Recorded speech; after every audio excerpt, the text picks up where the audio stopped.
been in there for years because it went ahead and all the alkaline just kind of like spewed all over the place. Cleaned it up, restored it, and then actually started working again. I was like, oh wow, that's great. So that works, but should have no batteries in it now. So workhorses, aren't they? Yeah. So it's a pretty good buy because usually that camera in itself is like $100, you know. So it's pretty nice collectible. It's not bad. So what is Frank doing? I haven't heard a peep out of him. And what's the agenda for the Zoom call today? It didn't say anything on the. Sorry, I'm at work, but I'll like hop on the video and everything around 9. I'm just like gonna listen in. Cool, Frank. Nice to see you.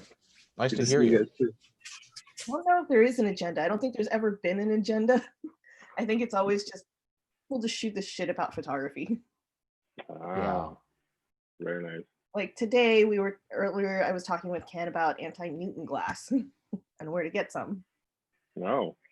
Is this just like specifically to like just like film stuff that you guys talk about, or just anything photography related? Anything. Okay. And what do you guys usually shoot with? I shoot with. Oh yeah, you first, Ken. Okay, I shoot mostly skateboarding, so I mostly use a crop sensor with a fisheye, but I also, I try to become a better photographer, so I shoot with a 4x5 and a medium format film camera and a regular 35mm film camera. Okay, cool. So. And I shoot with my iPhone these days. Haven't really picked up my DSLR lately. Well, okay, I did. I put it on a tripod the other day for no reason. For what reason? Well, okay, originally I was going to start filming vlogs for my friend Kat. Yeah. And she always sends me little video messages in lieu of text messages. And so I was like, I should do the same thing. So I put it on there and I got myself in front of the camera and I'm like, I suck in front of the camera. So I went back to texting.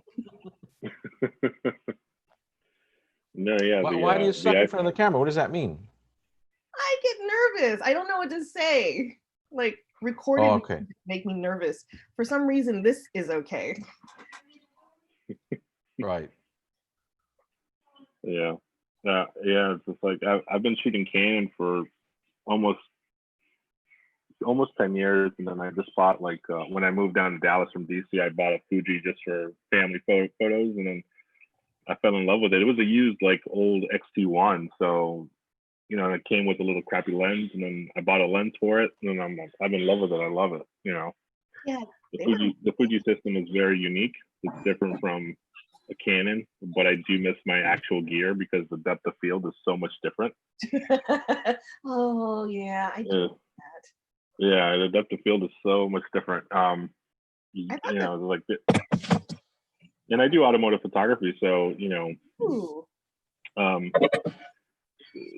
could tell the difference between how your subject is separated from a background compared to what the Fujifilm camera does, and even at a 35, which is a 55, which is a 50 millimeter equivalent, it doesn't have that same separation. So I miss it. I really wish it did, but it's fine. It's not a big deal. I'll get my Canon gear once I'm fully moved down here. So, but for now, it does a pretty good job. I'm not complaining. Why is the Fuji camera so seductive? For me, I really like the dials. It makes me engage with the camera more. It allows me to, it's like driving a manual car, except you're doing it with a vehicle that you probably loved in your lifetime, like a Datsun or something like that, like that, right? Like being able just to shift the gears, and you're using all of your hands to do all the movements, and it's just allowing you just to kind of work with it and understand it better. And with Canon, Nikons, and even the Sonys, everything is so automated now. Everything is just through the dial, and that's it. But I really like the analog feel. I don't have to go ahead and always keep having to worry about what dial I have to press. I just know that if I want to take my time in shooting, I could look back down at the camera, make a quick setting, and then just take a shot. I mean, for me, I guess it works time to time. I'm not a street shooter per se. I'm trying to. I really suck at it because I missed a lot of shots. But you know, I'm trying my best with the Fuji itself to capture those moments, and I think it's working a little here, little there. I just got to get used to it because it's such a different experience compared to a Canon, Nikon, or a Sony. Yeah, it's amazing how that camera company has reconnected photographers with photography. And I can't I have a little one here that I use it for all kinds of things. A little one of the, you know, the original, what is this? Oh wow, the T1 XT100. Okay. But is it? I could, yeah, that's one I was considering on getting too. Yeah. But I think for me, I wasn't trying to get fixated on the 23mm lens. Right. But it was definitely one that I was looking at because I was seeing some of them being used for like $400, $500 on forums. Yeah. But I wanted one that had interchangeable glass. So, you know, hopefully at some point I start buying more Fuji glass. I really shouldn't. It's such a bad habit. You start buying gear and it's like, but it rekindled my passion again because it was like totally dead for like 3 years. You know, just doing weddings and just overworking. It was like photography became like a hassle. Like it's like whatever. Yeah. But the Fuji system just kind of like reignited that passion again. And yeah. It's pretty amazing that a camera could do that just by putting some knobs up there. There's something about that camera that I can't explain it myself. I don't know what it is. Yeah. It's like nostalgic or something. Yeah. Yeah. Somehow reconnects you. That's cool. That's cool to know. You said you do skateboarding. Is that like for magazines and stuff? I mean, I mostly just shoot for myself. I'm an old skateboarder, and so I used to be at the skateboard park, and I feel very comfortable at a skateboard park. And you know, I would not want to go home, so I would begin to bring a camera in my backpack, and I'd shoot my friends, and then pretty soon I began to shoot some people that later on got a lot of notoriety. And so I got into that, you know, and then that kind of got me back into photography. I was an assistant when I was like a year out. Oh, the day I graduated from high school, I became an assistant for somebody who did all the, you know, a lot of magazines and a lot of editorial back in 1983.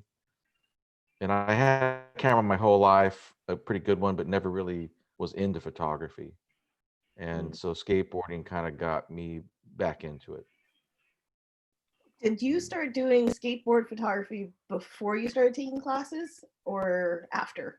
Yeah, and that's the funny story about me is that I photographed some famous, so they're now famous women skateboarders, and so I'd put up a picture, you know, and I might get, I don't know, you know, hundreds of people liking the picture, and I thought, oh wow, I'm a pretty good photographer, you know, but it wasn't. It was the people I was photographing and the thing. You know, skateboarding is one of those things that is this sort of addictive little device for people who ride them. It's just a piece of wood and urethane, but it's a I don't know, it's kind of an addictive device. And so when you photograph people on them or famous people who ride them, you're going to get a lot of people attention. But it wasn't for my photography, and that's why I went to Cypress College, because I wanted to learn about, well, what is photography? Mm-hmm. You know. Did you find out? It took a long time. I think I kind of found out maybe in the last couple of years. It took about 6 to 8 years. Wow. That is a long process. Yeah. And, you know, it was a bit cumbersome at that college to, you know, to get everything in, because sometimes a class wouldn't be offered once a year, once every 2 years. Yeah. Nearly impossible to graduate. Took me, I think I finally graduated in 2015 and I started in 1997. Wow, that is a long time. It's okay, Grace. It's okay, because I'm going back. It's the process, right? It's the process. like I think like about 6 years into it, I was like, I really don't need a degree, and so I wasn't really focused on that. And like a couple things that helped me up weren't really the photography classes. It was like taking something like you know, English 100. Yes. Did you take that at Cypress? Did. I did too. And I don't know. It was really the GE that kind of held me back because I just didn't quite believe in the piece of paper anymore. This is true. I know exactly what you mean by that. It's one in the long run is one expensive piece of paper you're paying for. You think about it. I think if you went all the way through, Tara managed to do it in 4 years, and that's the fastest I've ever heard anyone go through it. That's amazing. That is very amazing.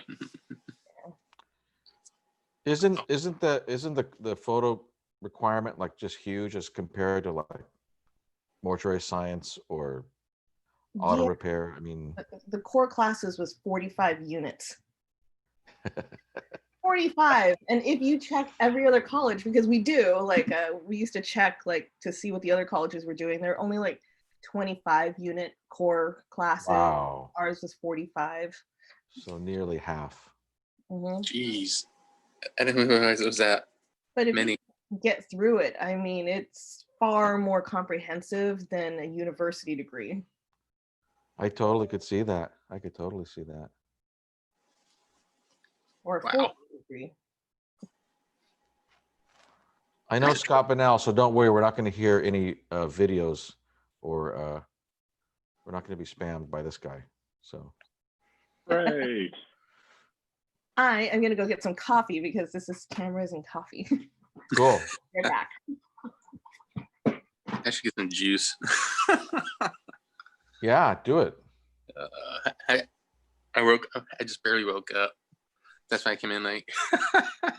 Killer. That's all right. There's no agenda here.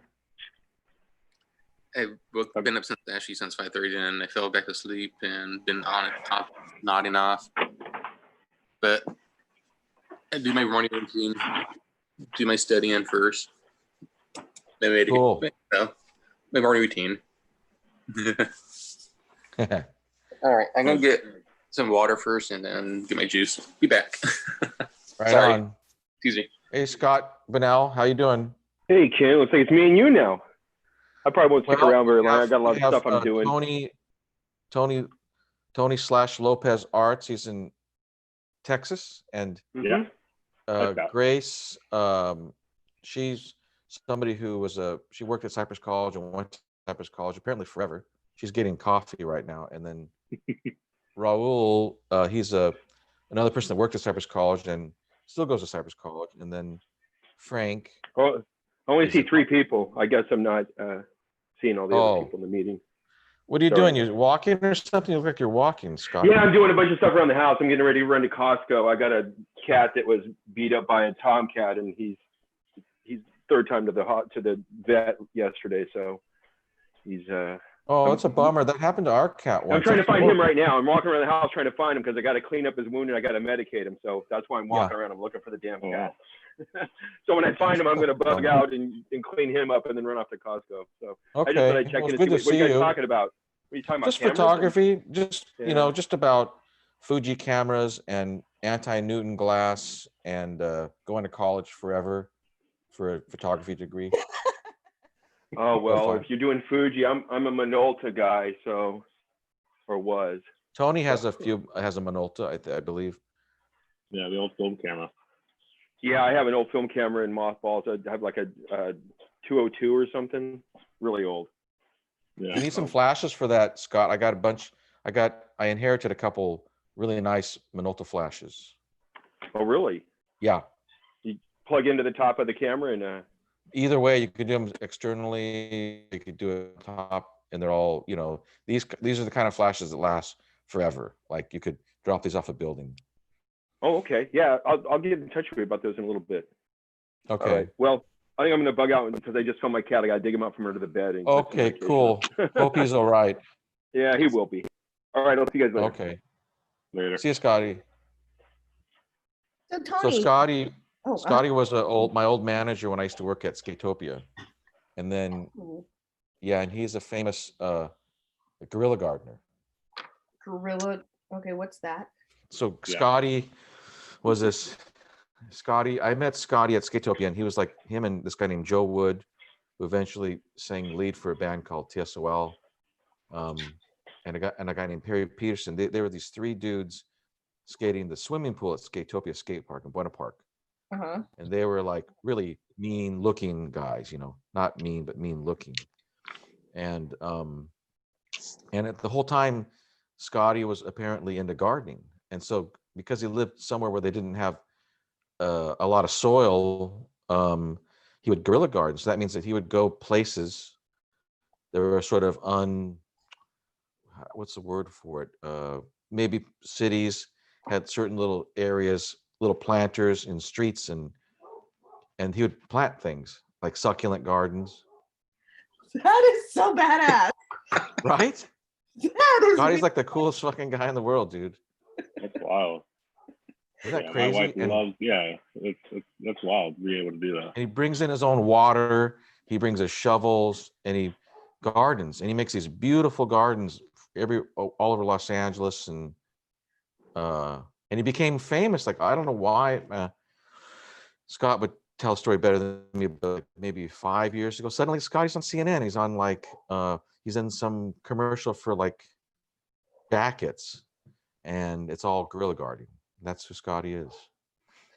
That is so Really bad. cool. And he used to like totally, like, you know, scold me when I was in 1978 when I was like a little grom at Skatopia.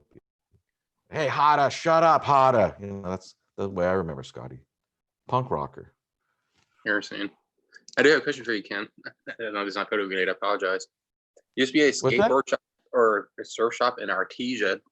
Do you remember that shop by any chance? It was off of 183rd at Pioneer.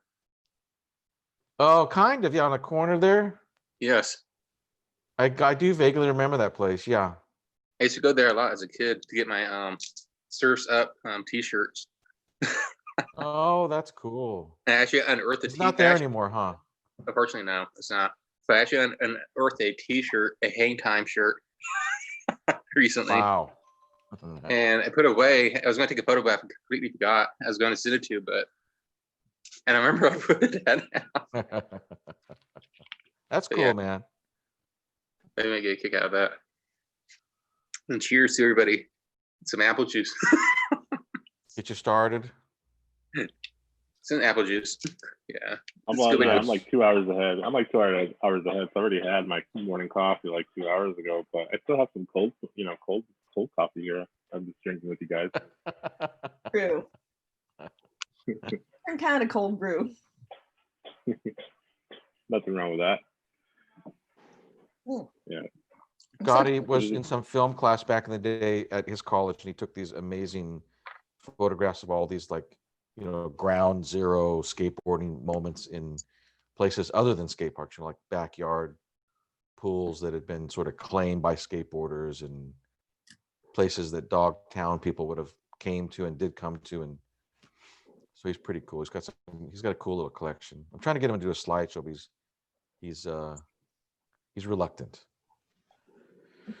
He doesn't do a lot of zooming, except for gardening. You know, he's just, for gardening, forget it. He's all into it. He's all in. But skateboarding, he's like, I don't know where he stands on that, but you know. I'll do gardening. I need he's some a cool gardening tips. Oh, that dude, he's killer. Scotty's the man. Hey Tony, I wanted to know if you actually had formal training for your photography, or if you were. Yes and no. I would say that I first got into it through an old boss of mine that went to Rhode Island Institute of Technology for a while, and so we were in construction. So he bought a camera. He said, "Start learning this Nikon and start taking photos." I'm like, "But I don't know how to do photography." This is like 10 years ago, right? He's like, "It doesn't matter. Just learn it. There's YouTube videos and stuff." I'm like, "Okay," and I hated it. I didn't ever want to do it. Then I started getting used to it. I started really like enjoying it. Started, just shooting more with it. Then I decided to buy my own camera. And what really got me into more photography was automotive photography. I didn't start shooting portraits or anything like that. It was just cars, just nothing but cars. I was able to have a large following myself. I had a stupid brand name that I got rid of just because I just didn't want to be part of the car scene anymore for a while. I just got burnt out. But just for the purposes of the conversation, the name was Meaty Flush, right? It doesn't exist anymore, but I had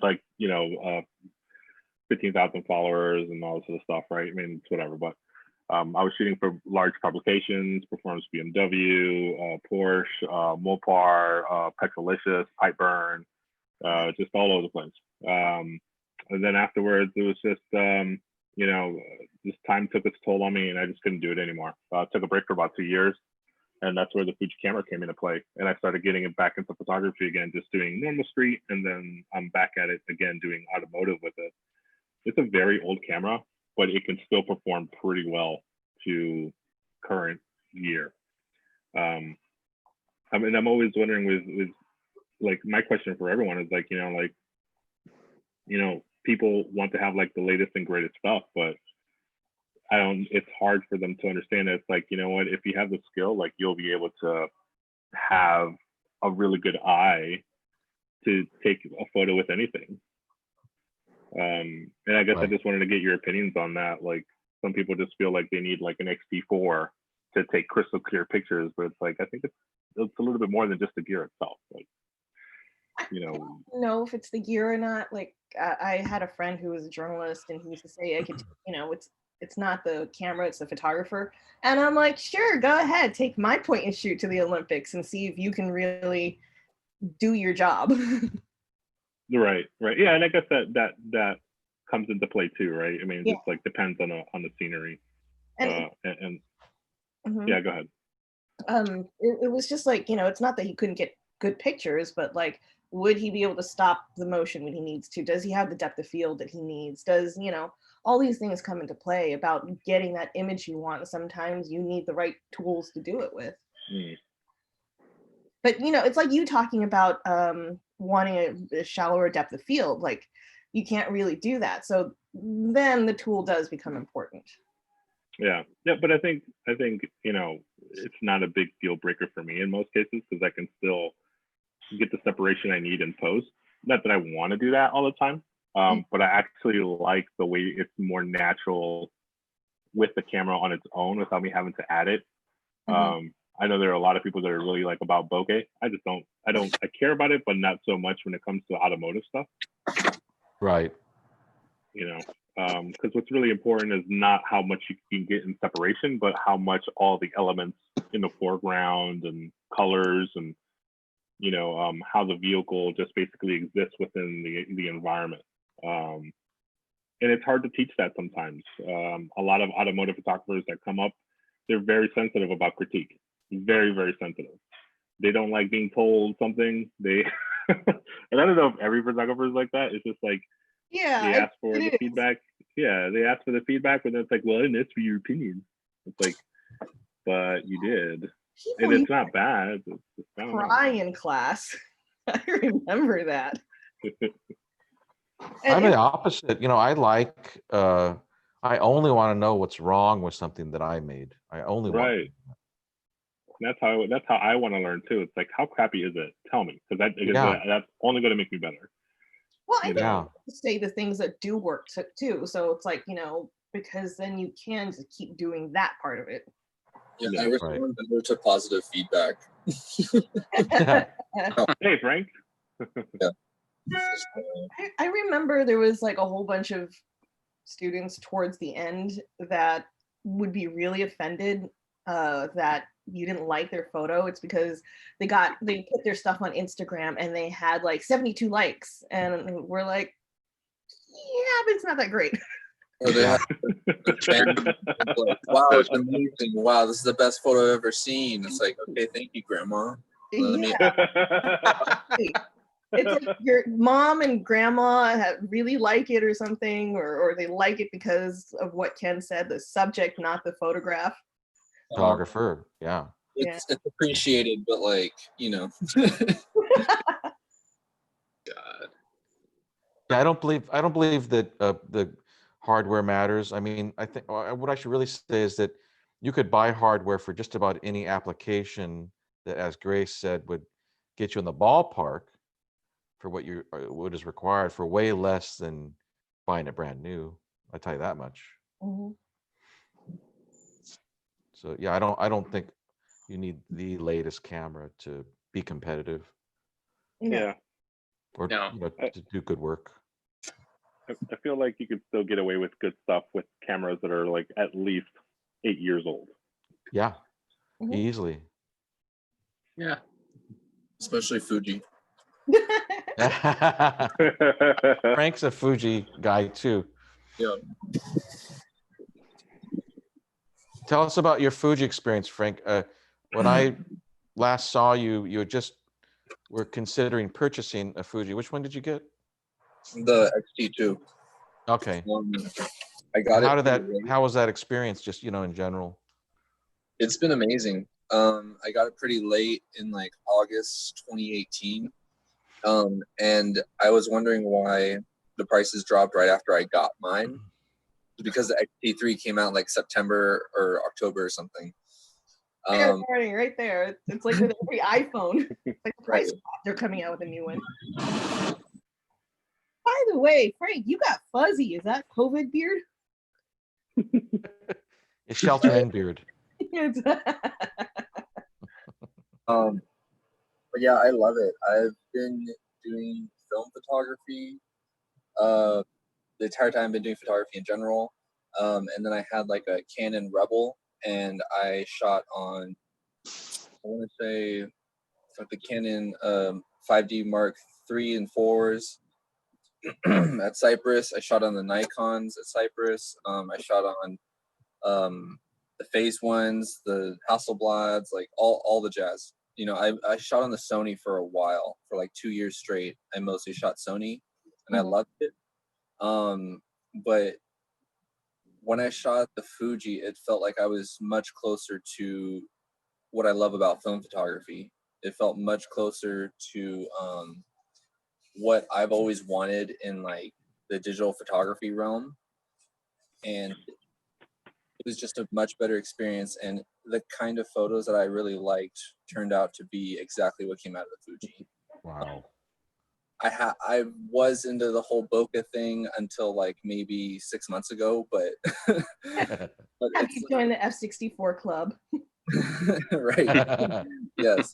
As Tony was saying, like it's actually not, the worst thing to not have a huge separation of field, and you can always do it in post if you really, really need to. And also using vintage glass actually works really well for that too. Easily adaptable on the Fuji as well. And I kind of am starting to get back into it. I just picked up, what's it called? The Fuji X100 S as my new point and shoot. Cool. And I kind of like it. Honestly, I'm not a big fan of the autofocus because I'll like, in my mind, I'll be like, okay, this is right in center of my frame. And then I'll shoot it from like the hip, and then it'll like not completely focus and take the shot. Or it'll like, just slightly miss it and it just won't pick up the subject. And I just need to get the hang of that. But Right. yeah, that's just my only issues with it. So that's the only thing I would upgrade is just autofocus. And that's the only reason why I'd upgrade. But other than that, I could have my Fuji cameras I have now for like another 3 years. Right. Be just fine. And you didn't start the Fuji thing like being somebody who had this long history of film behind you, because Tony was saying that it kind of reconnected into his film camera experience. But for you, as you said, you got to sort of play with everything. Yeah, definitely. That's pretty amazing. On 2 different accounts, that Fuji camera, it got photographers engaged in photography, which is pretty amazing, I think. Well, I was like getting more and more into film too, as just before I got the Fuji camera, and as I got the Fuji camera, I even put it down just to shoot film. And I've been shooting a lot of film lately. I just filled up my first, binder. Cool. But yeah, it's been a great experience. That's really awesome. And I think the other thing about the Fuji cameras too is like the film simulations. Mm-hmm. I shoot both in JPEG and RAW, and so it's really interesting to see the stark differences between what the film simulations can do and then what the just regular RAW file has. And then obviously, you know, the I would say how you can basically either bring it back, you know, in Lightroom, or some people like using, what is that one? Phase One or Capture One, right? Capture One, yeah. And you can bring back all the color and all that stuff. Yeah, no, it's just amazing what you can do with the Fuji cameras. You know, far more, I would say, far more advanced in the Canon system or the Nikon, and it just makes you feel more creative. For me, anyways. You know, I haven't felt this way in a long time, and it makes me feel like I'm a new shooter again, like brand new. You know, so I love Fuji. Also, Tony, I think you should look into what's it called, the Capture One for Fujifilm. It renders basically the file way better than Lightroom, I've discovered. Yeah, I've seen. Yeah, I got to try that out at some point. All right. Frank always has the. I mean, Frank's so into it. So cool. I you know, good to know you're shooting a lot too, Frank. It's my ADHD. I get stuck on one thing, like, okay, let's see more, and I just will spend hours just one thing. But, yeah. That happened with bechamel sauce the other day. It's trying to find the perfect bechamel recipe. You're fixating on that? Yeah. I know the feeling. What have you been shooting, Frank, with the film? What kind of film and what have you been shooting? Lately, it's been a lot of street, and I actually just got film back from the lab. It was on my new Pentax 645N. I shot the Juneteenth protest here in Oakland. Well, not here, but, you know, Bay Area in Oakland. Okay. And I have a few frames of Angela Davis on it. And it's like pretty far, but you could tell it's her, and you could still see it and actually turn out really good. I just picked up about 4 boxes of Pro 400 H2. So I'm looking forward to basically going through all of that because I really like the way Pro 400H actually produces greens, blues, and yellows. Especially when it's overexposed, the warm tones will come out, and like the skin tones will come out really, really well. Cool. So, okay. One, where are you getting your film processed? And 2, what paper are you printing on? Because I think that has an effect too on the overall look of what you're getting. Yes. I'm getting it done at PhotoWorks SF. Okay. They've been around here since like I think the 80s, and I've sent out a couple rolls that I don't mind, you know, just to test out how good they are in their service, and they're actually really good. And the paper I'm printing on, I haven't printed on the Angela Davis photos yet, but I printed how do I describe it? I went up to Marin, and I think it's on my Instagram profile, that photo of like the rocks and the water and stuff. That was on Pro 400H, overexposed to stop. And I printed that on like just Epson Canon glossy 4x6 so far, and it turned out really, really well. The color was actually really accurate. This goes back to a whole bunch of stuff because, like, you know, most of my history is actually retouching color management and stuff like that. So that also has to do with how you're scanning it and the color profile of your scanner, and then the color profile of your system and the printer and that point. So like, how do you know it's attributed to that particular film rather than any of the other processes, like processing, the scanning, the color management in the computer and, how it translates to inkjet printing. I'm not sure what scanner they use. Mm-hmm. Have them scan it as well. I moved out and my roommate had the scanner, so that's why I was getting my own film. Oh. But I've had them do like Portra 400 and a black and white, and like just seeing how I could actually see the grain rather than the actual JPEG artifacts showed me that they actually know what they're doing, first off. And it just renders color better with the Pro 400H than the way I like it, I should say, which is more cool tones than the way that Portra 400 was rendering. It was like getting way more magenta-y, and like I used to like the warm tones. I like Portra 160 still. Mm-hmm. It just wasn't really my thing, And I used to really like Portra 400, so I guess I'm just. Do you know if anyone did any color correcting or color management between the film, the film and you scanning? I think they do a basic. Sorry, 1 second. All right. Are there planes? He's giving us a mute. Oh, train. Is it Amtrak? Bart, maybe. That's pretty cool. Where are you right now? Are you at work and you're just on break? Yep. Or? Yep. I'm on my break. Yeah. Eat my lunch. Frank's the man. Look at that. It's gorgeous. It's a gorgeous day. Yeah. Nice clouds and everything. But yeah, I think they have basic color profiles that only make sure it's based off like the film itself rather than how correct the colors are, like the actual scan, like the digital file. I will have to ask them. I just haven't had the time to. Right. Yeah. I'm trying to find this Peter McKinnon video about him shooting film, and it was this comment, and it drove me insane. Oh no. Why? Do you guys know who Peter McKinnon is?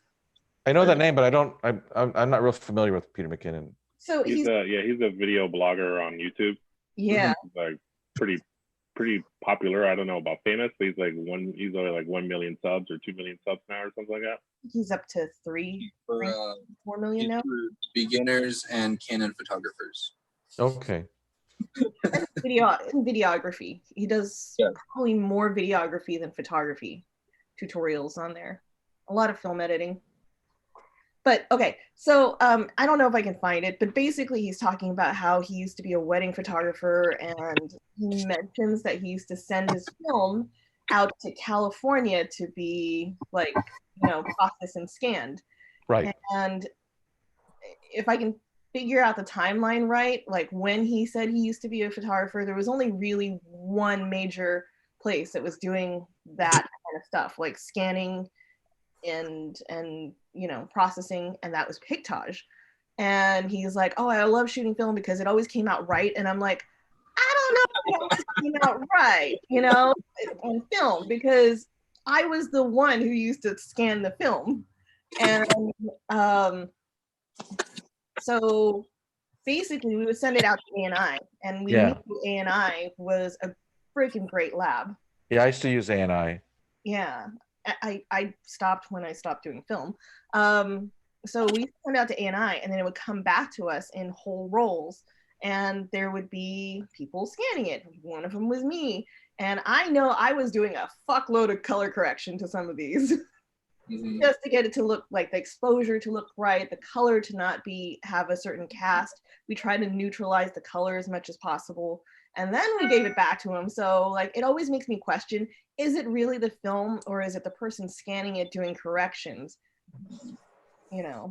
That's a great question. That's a great question. Could be both. Yeah.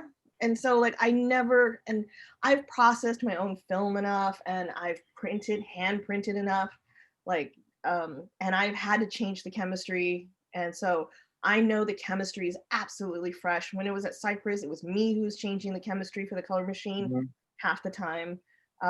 So I knew if it became exhausted, so I wasn't using exhausted chemistry. I knew to take my stuff to a lab that wasn't using exhausted chemistry.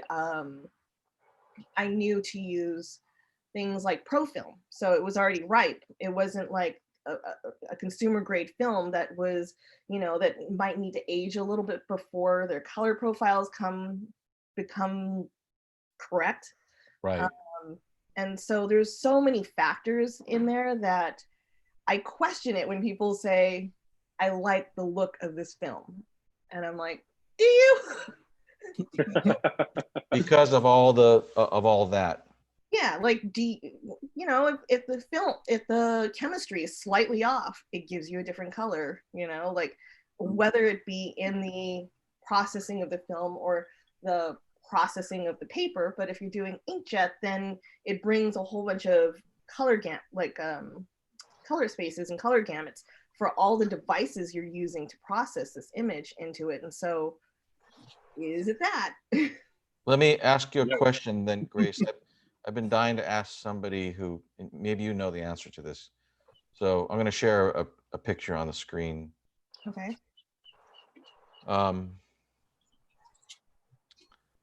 So I photographed, I used my little, what did I use on this? I think I used one of those, what is it called? It's a little plastic camera for this picture. And it's, really cheap Fujifilm. Oh, uh-huh. Insta Fuji or whatever it is. What's that? Instax, is that what it's called? Instax. Whatever the cheapest one, whatever the cheapest Fujifilm, that's what this is. Oh. The Freestyle was blowing it out for like $2 a roll. And so I bought like, a case of it practically. And I took this to that lady, 19-minute photo. I love that place. I still go there for shit I don't care about. Right? Her name's Betty, right? And she actually does good work. She actually keeps up her chemistry. So you know what? It looks like a stupid hole in the wall, but she's good. She's great, right? She's good at what she does. She makes chemistry so well. So this is, shot on a well, let me grab the camera. Hang on a second. This is the place on in Artesia, right? Yeah. Yeah, she's awesome. I used to work at we used to joke about the 1 hour photo labs. I used to work at a 45-minute photo lab, because 45 is better than an hour. And then I saw 19 minutes and I'm like, yeah. Doesn't it take 12 minutes to go through the machine? How is she getting it done in 19? Like, it's just like, I was trying to think, because I used to work in the photo lab. That was my first job. It was a 45-minute photo lab, Right. And by the time the customer hands you the film and you get it loaded and into the machine and processed and then get it into the printing machine, I think if I sped through it, it would still take me half an hour. So I don't know how the hell she's doing it in 19. Well, this is the camera I used here for that. Oh, wow. Oh man, that is cheapy film, I guess. That one, this one's the Yashica. Contiera? Oh, okay, yeah. Yashica's, oh my God. How much you get it for? I think I paid $250 for this. Oh. They go up to like 400, 500 now for that model. Holy cow. Apparently this camera's it's the same as the, what is it, Context, Frank? Yeah, because it has a Zeiss Tessar, right? Yeah, uh-huh. Mm-hmm. Jeez. Yeah. That's crazy. So the cheapest film I could find on that point and shoot, I was at the skate event, Grace, and I just love the way these pictures came out. That's the flash from the camera. Mm-hmm. So that's because she's doing it correctly. And what I did is I had her scan it, and she sent me this as big gigantic JPEGs. Mm-hmm. And is that and I asked her, I said, what are you doing to this stuff? Like, why does it It looks so good. She says, I don't do anything. It just, it just goes through my system.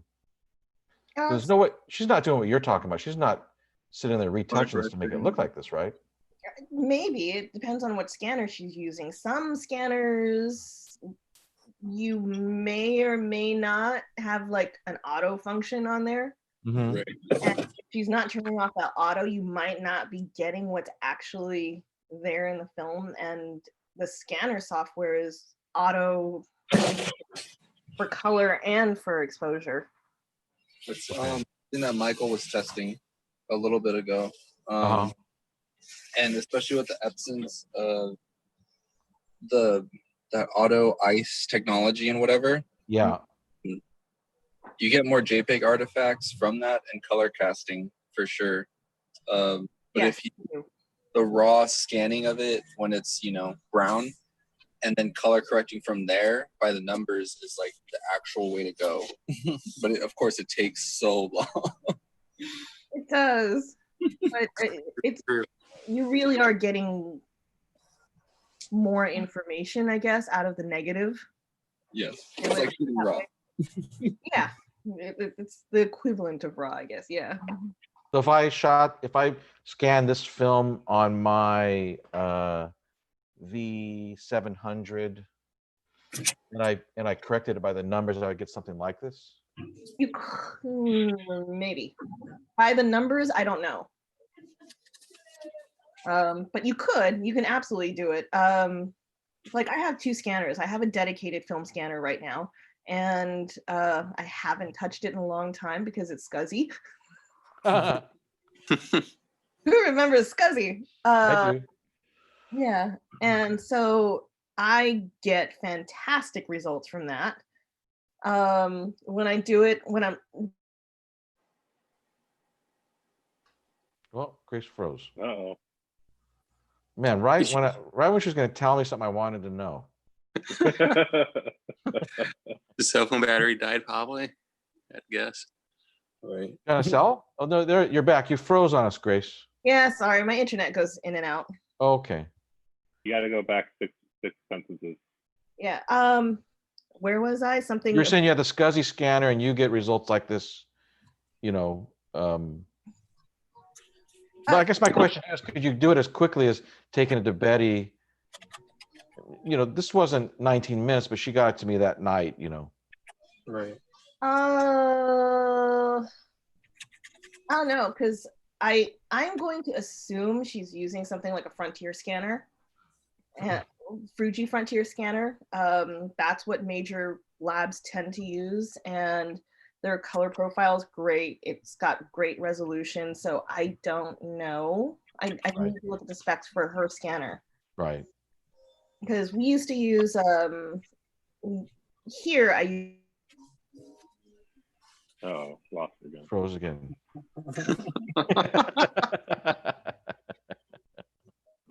That's too great. I know the feeling for that. This is really good information because I wasn't aware that they're now using way more advanced technology to push the processing for film now. Right. Oh, wait until you look into the Hasselblad scanners. What is that about, Frank? They basically have a CCD sensor, and it's like half of a drum scanner. It'll scan it on a curve, and it just has so much raw information that a regular 6x6 from let's say just a regular lab using Epson or Fuji scanners will be like I don't know, like 20 megabytes. This will give it like 100 megabytes files. Whoa, seriously. It doesn't really use profiles to correct at all. So it's literally the raw scan, and it takes forever, but it's pretty worth it if you want to blow it up to like 60 by 60. Right. And that's the Hasselblad, you said. Yes. Cool. But they're also like $40,000 and stuff, and of course. Is that all? Oh, Yeah, that's all. We used to play at the Hasselblad a little. Was it a digital medium format at Cypress College? Yeah, What are the that? XD3 and XD4. What are Or no, those things? What do those cost brand new? I know that I know someone who just bought it. H1. Yeah. They are the H4, H3. Yeah, the H1 for I think $2,000, and then the lens for it was like an 80 f3.5 for another $1.5 grand, I think. Well, that's not astronomical. Well, the H1's also like 15 to 20 years old. Yeah. True. This is very true. I know the H6, I think, is still like 10 to 15 grand at least, and that's like 4 to 5 years old. Right. 4 years old, I think. Right. Wow. Yeah, it's really It's crazy. not my one. But the Fuji GF-X 100, I don't remember if it came out already or if it is coming out. I think is going to be 15 grand, but also 100 megapixels, and it's still going to have the X-Trans sensor. So the way it's designed is still going to look like film grain instead of like, you know, noise. How cool! How cool is that? Yeah. Excited. I just want to go shoot, even though I don't have a film camera. I want to make the best of it today. It's sunny and nice. Just talking about photography makes me excited. Yeah, Good. Yeah. No, this is good stuff. That's why I always like talking with Ken in the Zoom calls. Well, you know, I live near college. That's where I met most of these people, and they really taught me about photography. You know, and my favorite part of taking a class was either day or sitting around in the photo lab just talking. And you know, with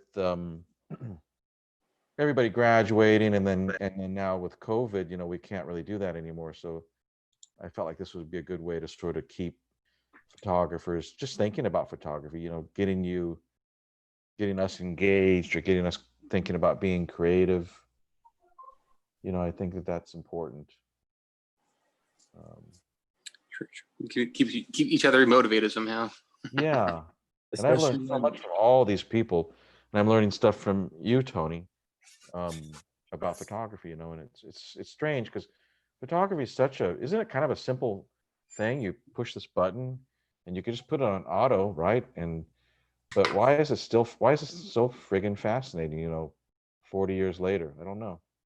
I don't have an answer for that, but there's something about photography that's very interesting. Yeah, I mean, I'm sorry, go ahead. Oh, it's okay. No, I mean, just to me. It's just to me that's interesting, you know. Oh, Grace, you're back. Yeah, my internet connection finally worked. You want to finish us your story? Because we were so interested in hearing. I know I was. Yeah, Grace. Oh, where was I? I'm so sorry. You're talking about waiting for secrets. The what? You've been anxiously waiting for the rest of the secrets. Yes. What secrets were they? I don't even I don't like the secrets to colors, to scanning, to color management, to.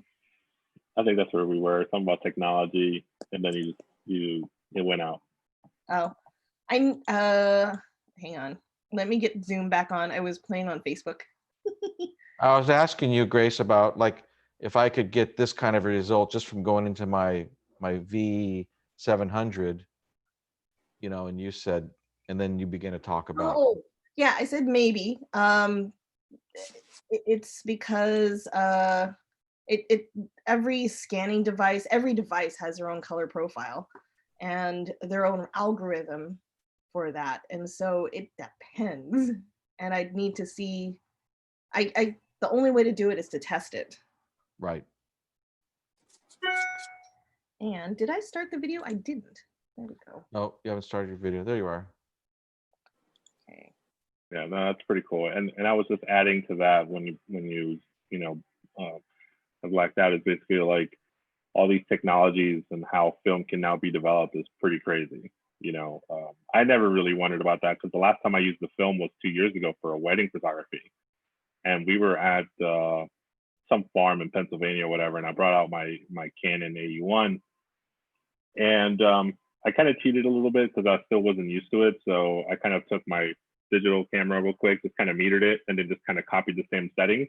Mhm. But then when I sent it over to the post processing, the colors came out super vibrant, like really nice. I think I was using Portra 400, so whatever the cheapest film was that I purchased.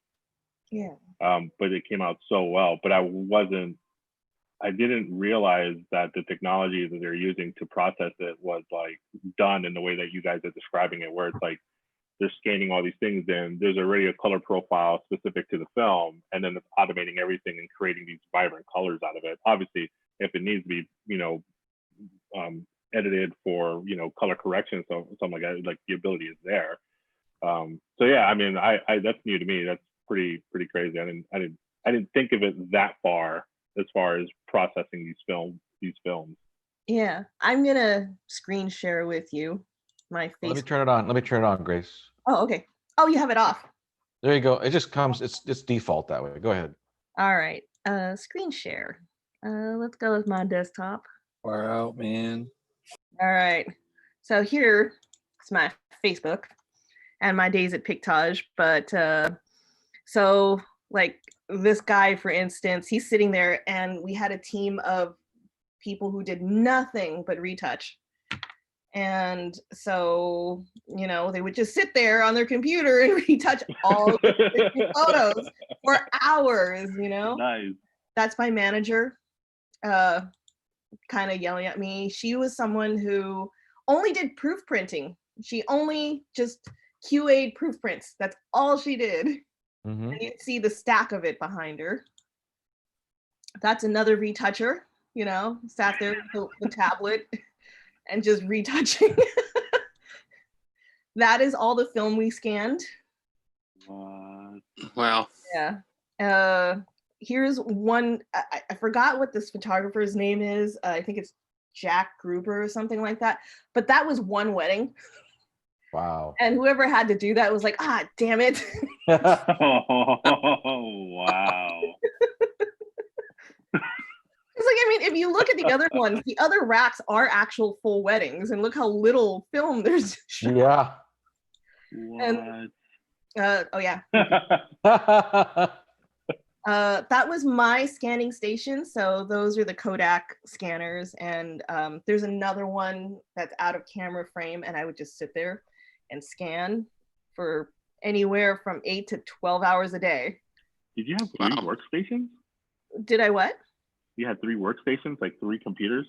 Yeah, it was really slow because I did the high res scans, which is why they're done on the Kodak DPs. I see. And so I would start a roll on one scanner, do another one, and then kind of just sit there and play online for like the half hour it took to scan. Right. And so you can see there are bins behind them, and that's how the film comes to us. Like, Yeah. It would come back from ANI, we throw it in bins, and one bin is one job. So you pick up a bin and you scan it. And this is someone messing with my scanner stuff. Us drinking, on the job, our lunch breaks, we'd go to the bar across the street. Wow. Oh, someone's refusing to flush the toilet. We Oh, know gee. This is our shipping department, so you can see like us going through shipping. See, I worked in every department because like it would get slow. Like in the summertime, it would be like just a lot of scanning. And then like in the fall would be a lot of proofing. And then in the winter, it would be all the final prints and retouching. So I worked everywhere. So those are all of our printers. And we had, I think, 6 to 7 of them. And, we just have machines running 24 hours a day, just printing and printing and printing. And someone would be there to QA it. Those are all our boxes of chemistry and paper, us getting frisky at work. That guy there, does he get his hair cut at the same place as Ed Giardini? It's a possibility. They do home haircuts. What camera did you use for these photos? Oh my gosh. I'm gonna guess it was my first point and shoot. It's like a 2 megapixel digital camera or something like that. A 2.1. It's a 2 megapixel camera. I don't even remember. It cost me $500. Wow. I loved it. What? Yeah. So this reminds me. So I did work at a facility on the East Coast called District Photo, and they've been around for a long time. But they also were a production kind of company that did a lot of film before they started to kind of like diversify their portfolio and doing other things like adding photos to products and things like that. But they have massive machines, and this reminds me of my old work too. It's just kind of like seeing people just hang out, regular clothes. It's like producing all the photos that come through, because most of them are digital. They had some film capabilities to be able to get them done, but it was all just digital stuff. And you would walk around and you smell the chemicals of everything. It was always really nice. Maybe I shouldn't smell it too much, but it was always interesting, you know. But you know, we were doing yearbooks, we were doing just people's photo albums, just hundreds of rolls of just digital photography, business cards, you know, greeting cards, you name it. It was all in there. It was, but you know, like all the chemicals of all the stuff that they use was like always around the building, always. You know, and I worked there for like 3 years. So that was a lot of fun. So kind of seeing these kind of photos kind of reminds me of that atmosphere. It was just the same. Yeah. For Halloween, I got to wear pajamas to work. And nice shoes. Oh, why? Thank you.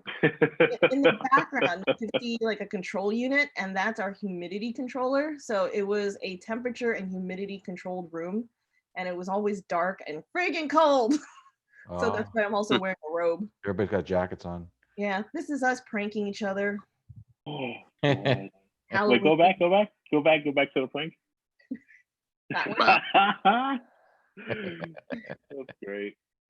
You know, this is our scanning room. It's the flash is on, but it's actually pretty dark. On the right hand side is like all the Fuji Frontiers film scanners, and there'd be someone at each station. There was like 5 of them, I think. And you know, just be 24-hour scanning. Oh, and that's Roger. He's our QA guy. Everything that got scanned, we color corrected, but then he would go through one more time just to check the color, because you get color fatigue. And yes. So over time, you know, all the stuff that looks normal might shift to red. Yep. So he'll be there. He's going, "You fucked it up. Do it again." Yep.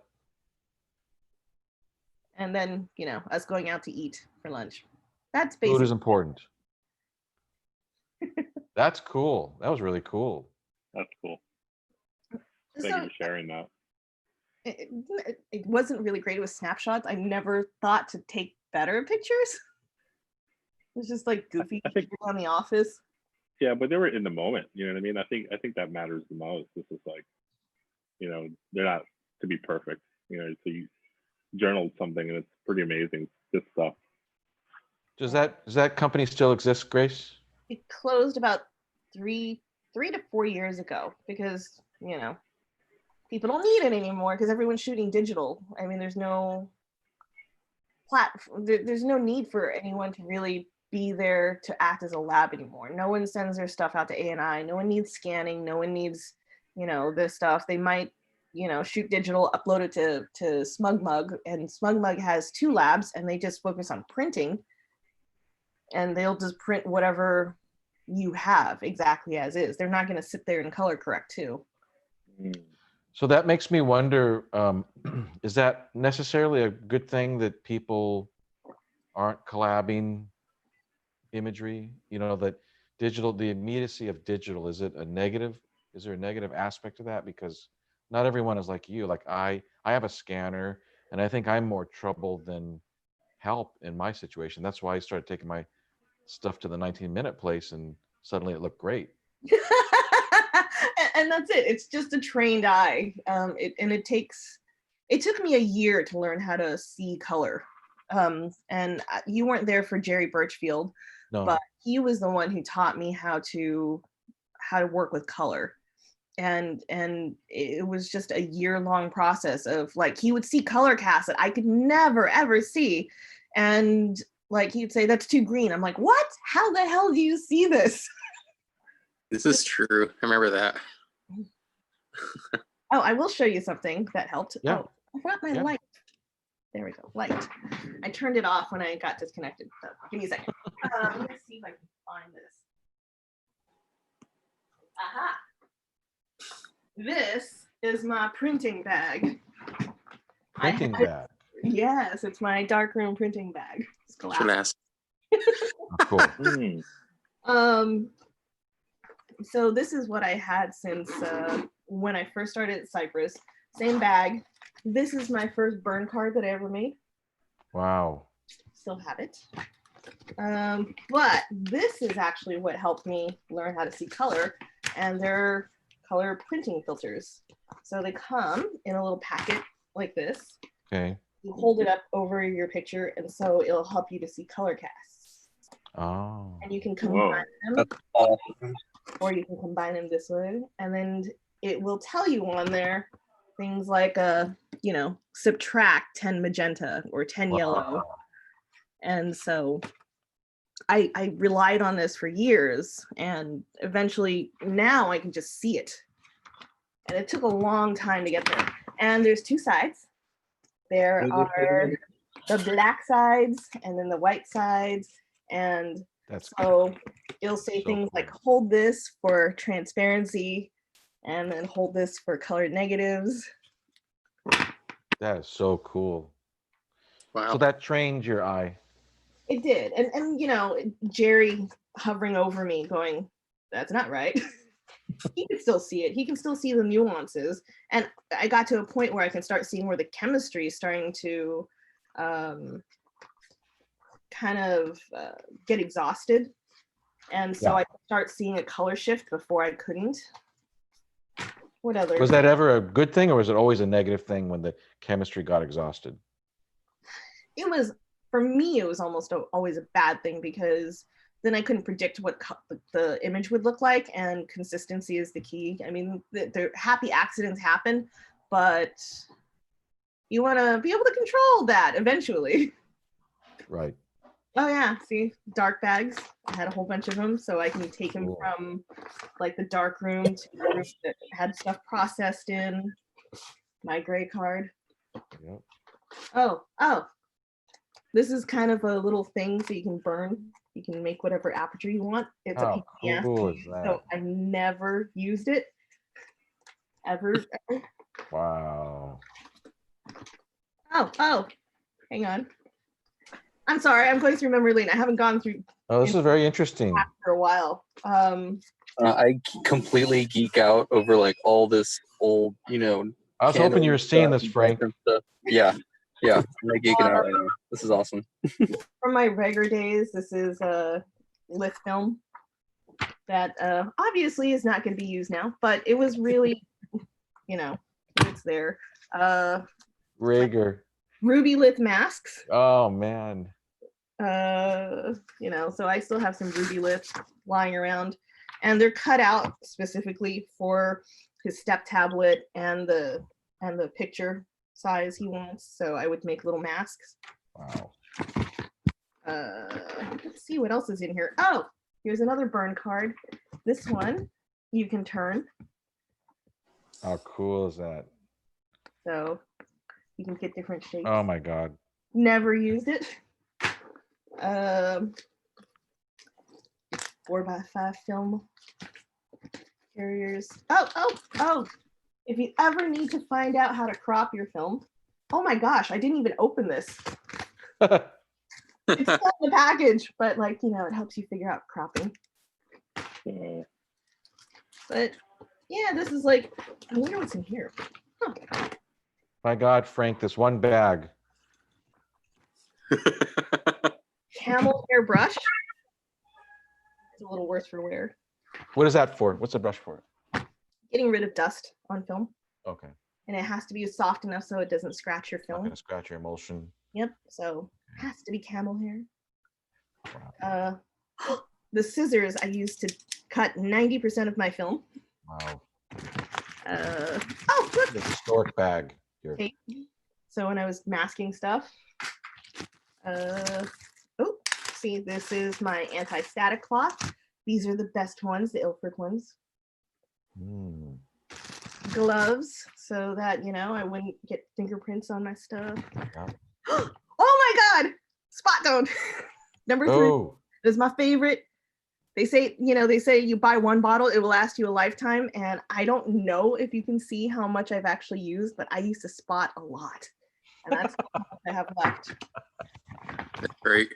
That's cool. New package of anti-static cloth. This is not as good, but it'll do. Oh my God, I've been looking all over for this. My boning tool. Oh, yes. It's when we used to cut mats, and you know, you need to smooth out the edges. Yep. My boning tool. Super important. This will never ever get used again. It's super bent. I don't know if you can see it. It's my yeah. It's a 10-0 spotting brush. Time I got my start in retouching spotting. Oh my God. Crap load of I film. despise that. I used to despise spotting. Yep. Just old film boxes. Rager taught me how to cut mats. I couldn't tell if he was yelling at me or teaching me how to cut mats. Oh, I both. yeah. I was thinking the same thing. Couldn't tell if he's telling me I'm stupid or how to cut a mat, but he taught me ultimately. So. So anyway, that is my old darkroom bag. That is a treasure chest. I have not used in years. That's gonna go viral on YouTube, I think. I should shoot all this stuff and put it on my Instagram. You really should. I mean, there's a lot of history in that bag. How does it stay so clean and pristine in that grungy, whatever canvas bag?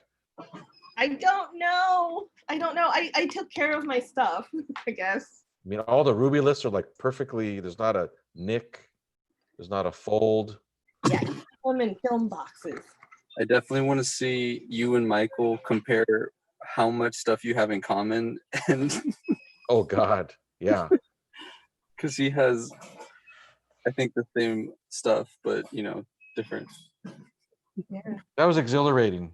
Yeah, thank you so much. I can't believe you enjoyed me going through my film bag. It was kind of me and my nostalgia, and I subjected you to it. No, thank you for sharing that. It's pretty awesome.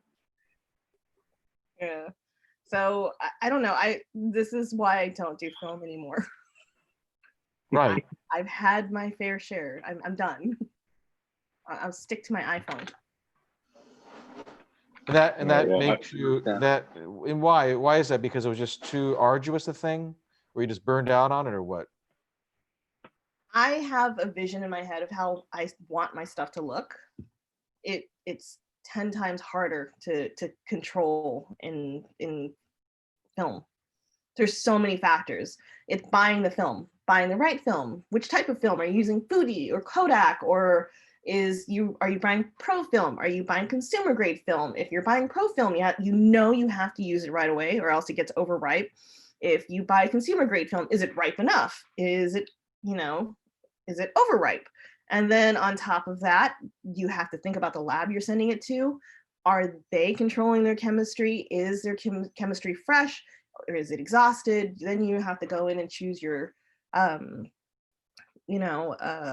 paper, and I have boxes and boxes of like Kodak and Fuji and God knows what other brands of stuff. I eventually settled on Fuji because after a lot of testing, I kind of like the color saturation in Fuji more than Kodak, but Kodak did better skin tone. So I'd have to pick my paper to the subject. But a lot of what I shot back in the day was snapshots, and so I would just, I love saturation and color, and I love the archival. Oh, and here's another thing. You have to think about how archival everything is. Yeah. Because the negs that I have here, I don't know, and my light went out. Your battery. Yeah. I don't know. This isn't a humidity and temperature controlled room. I don't know how that's affected the film, but I also know that after a couple of years that the dyes degrade. And so you're not going to get the same color you did when you first got the film developed. Yeah. So you either have to just make a scan right then and there so you preserve that quality, or you wait a couple of years and all the dyes degrade and then it's all washed out looking and you can't really color correct for it. But it's so bad that it can't be fixed or compensated on some level through digital technology or even. Correct. Yeah. Mm-hmm. It depends on how you store it. Some people are really good at storing it. I'm not. This room gets really hot in the summer, gets really cold in the winter. Yeah. The humidity changes. I mean, I could probably, the only thing that's really I'm doing to protect it is they are in light tight cases. Okay. And I do try to keep it away from the window so it's not hot. Yeah. But I mean, I've had some stuff in a garage, you know, like it probably got over 100 in there, and you know, it's not like it's great, but it wasn't horrifying. Like it still looks like people skateboarded in the 1970s, you know. Yeah. I mean, There's an ISO standard for how you're supposed to store film, and I used to know it, but I don't anymore. I think the room in Pictage was, I don't know, but it was a really dry room. I remember drinking water all the time, and I remember being cold all the freaking time. makes sense. Yeah. Basically like a morgue, right? You're trying to prevent things from aging. Mm-hmm. Pretty much.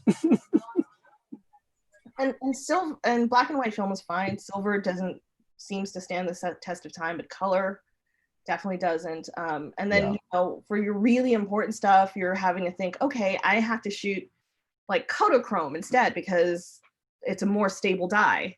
Yep. And you can't use this because that dye is just really shitty, and you're not going to get any longevity from it. But you might like that other one better. Yeah. Uh-huh. Actually, I have a question for you, Grace, because I haven't been able to find an answer so far.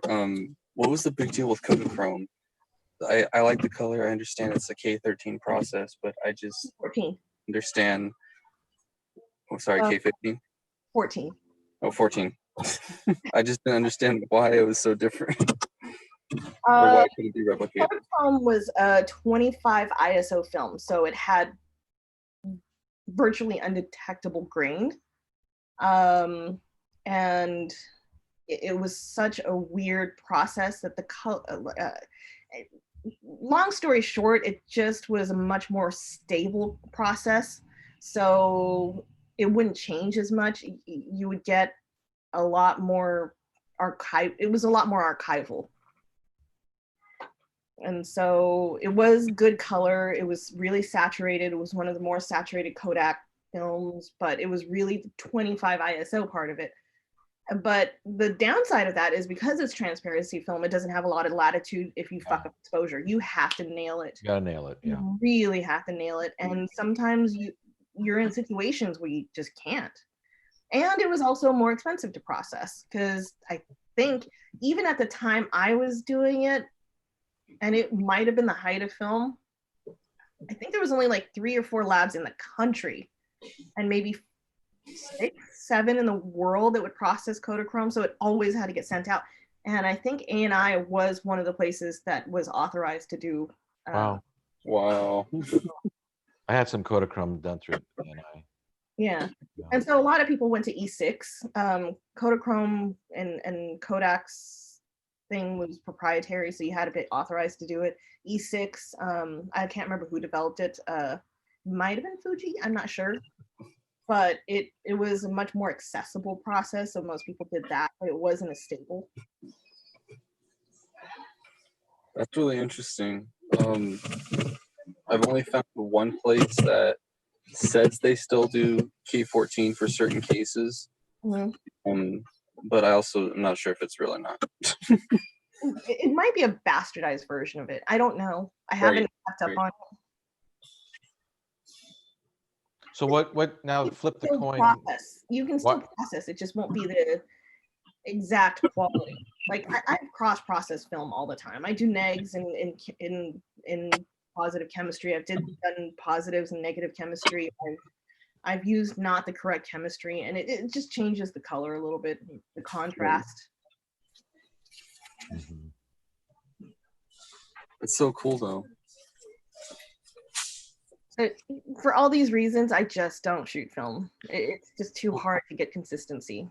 And digital is, what are the drawbacks of digital? Not the positives, but what are the drawbacks? I don't know, because there is a learning curve. You do need to learn how to use a computer and all the software at this point, but you would have had to learn just as much to get control out of film. And I don't know if it's any more, because I mean, if you're using digital, really you just buy the camera, you can download it, you can take it to, you know, Walmart and just shove your card in and get prints. So you don't need to learn it, but if you need to learn it to get the kind of control you want, it is probably still less of a learning curve than film for me.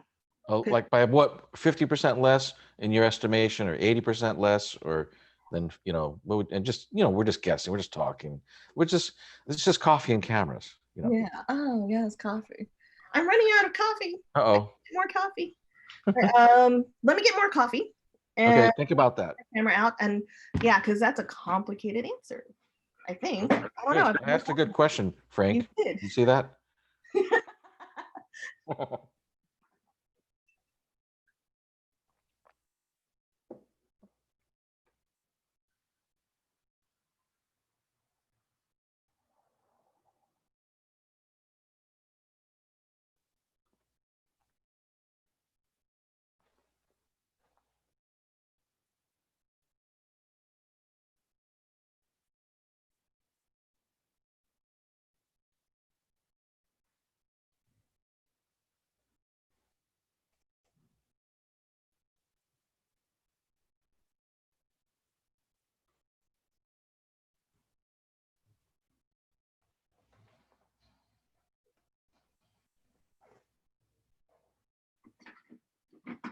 Are you guys not chatting?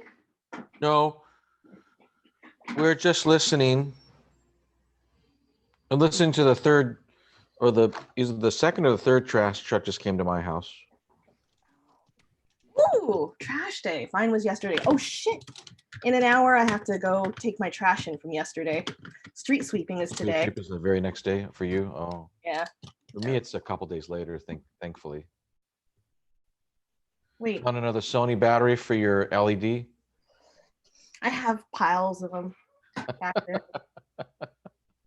I have so much gear. I buy gear and then I use about half of it, and I think that's true for most photographers. Yeah. That's so cool. I'm going to use it all the time. Then you don't. So we were talking about, you know, the difference between approaching a thing digitally or approaching it, you know, in an analog sense. And you've you know, abandoned the analog thing, even though you're like you know all about it. And then you're talking about how it's easier to do things digital. And I was thinking, well, how much easier is it? 50% easier? Is it 10% easier? 80% easier? Okay, then I'm going to ask you, how much control do you want? Yeah, well, let's say you want to control it. Like, let's say you want to create a unique, you know, style, or not even a style, but that you want to control what your stuff looks like. Then I'm going to say that digital is 10 times easier. 10 times easier. Okay. And that's just a guesstimation, because, like, imagine this. This is what we used to have to go through. When you bought film, you actually have to look at the batch number. Yes. And then, because it's a yeah, right. It's like buying produce or something. Yeah, and then you would have to go test it, like shoot something in a controlled environment. You rated it, right? Yeah. Yeah, and then you take it to your lab, and you can't change labs because it's going to be different at the other lab. Run it, see what it looks like. Yep.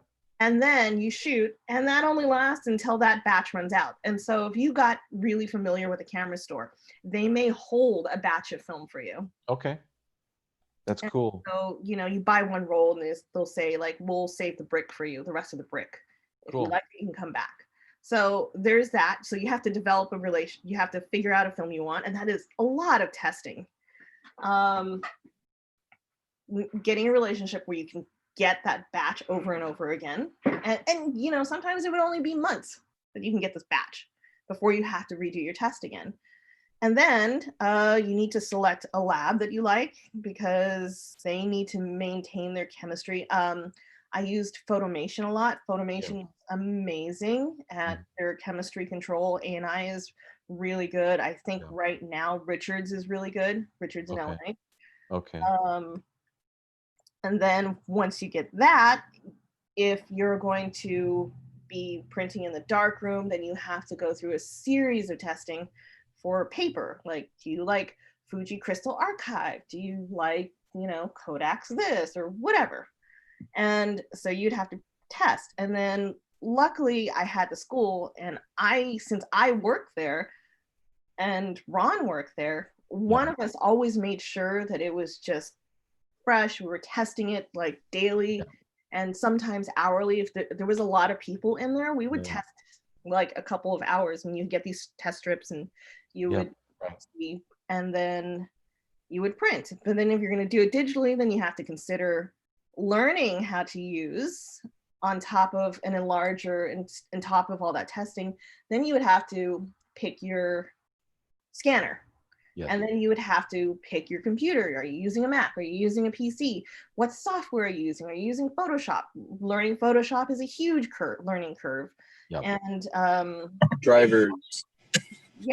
Drivers, color management. Are you calibrating your monitor? Are you using it like right now? I have blackout curtains for these. And so when I am going to color correct in here, and the room really should be like a middle gray or something like that, but it's white. So I kind of turn the light off and I have like another light, but then a blackout curtain goes on in here and I color correct, and my monitor is calibrated. And you have to learn how to use Photoshop. You have to learn your operating system. You have to control your environment. You have to learn how to calibrate your monitor. And then on top of that, then you're going to have to figure out where you're outputting. So are you outputting to newspaper print? Because I used to work at the Register, and we had to color correct in a certain way to compensate for the paper base, because it's a yellower paper base. Like the LA Times uses a whiter color paper than the Register does. It's a better quality paper. Okay. And it's also, you have to see how much the ink will spread on the type of paper you're using. So you have to compensate for that, and you have to learn how to do that. There's just so many elements. And so I think digital is just easier. But is there anything about that diversity and the fact you had to make relationships with people and, that makes the art come out differently? I'm talking more from an artistic question than precision or an editorial thing, like, is it, if you're doing anything digitally, isn't there a possibility that it's this kind of inbred, isolated thing you're going to make that's just going to be crap? And automated. It can be, but it depends on where you take that relationship too. I mean, you can develop a relationship with your lab, or you can just drop off the film and never deal with it. You could develop a relationship with your film supplier, or you can just order it online. And so you never develop that relationship. And then if you do, then you're sharing ideas and stuff, but you can do that digitally. Sharing ideas, it's like this, we're on a Zoom call and we're talking about different aspects. So you can still get that interaction, you can still get that sharing of knowledge. So I feel like it's even easier in the digital age now, because I used to have to go drive out to LA to do something. Like, I wouldn't shop at the Freestyles warehouse. I would shop at Freestyles flagship store in LA, in Hollywood. Yeah, right. And what else? So if you came up today, you wouldn't be or would you be a different photographer having not had the analog background? Yes. Absolutely, 100%. But the film stuff informed me, but I don't know if that would be true for everyone. I just got obsessive about it, and I focused on the retouching and the post-production aspect of it. I got to be I don't know if Rob Johnson would agree, but I like to think I'm a good printer. Darkroom printer, and I was trained by Rob Johnson, and having worked at the school, What was different about Cypress compared to the other schools is when an instructor comes in, they would teach the class and the lab, in most other schools. And so you only get to really learn from one teacher. The way we had it structured at Cypress, and it's not true anymore, because now it's a dedicated lab and lecture. Before, your lab instructor might not be your lecture instructor. So you're getting to learn from a whole bunch of different people. There was peer-to-peer learning. The way the Open Lab worked back in my day was that everyone was in the lab, no matter what class it was. It was like you were in 101 or you were in the most advanced class, and everything in between, we would all be in the lab together and we would share ideas. Yeah. The way it's structured now, you're stuck with only people at your level. So you don't get to learn from someone who's like 10 years ahead of you or 3 years ahead of you, and you only are stuck with that one instructor. That's true. Yeah. So you don't get the feedback. Diversity. Yeah. Mm-hmm. So, and that's why I don't agree with the model that Cypress has switched to. I think it's detrimental to students. Mm-hmm. OCC still has some sort of a system like that. Your lab instructor might not be your lecture instructor, so you still getting like feedback from a bunch of different people.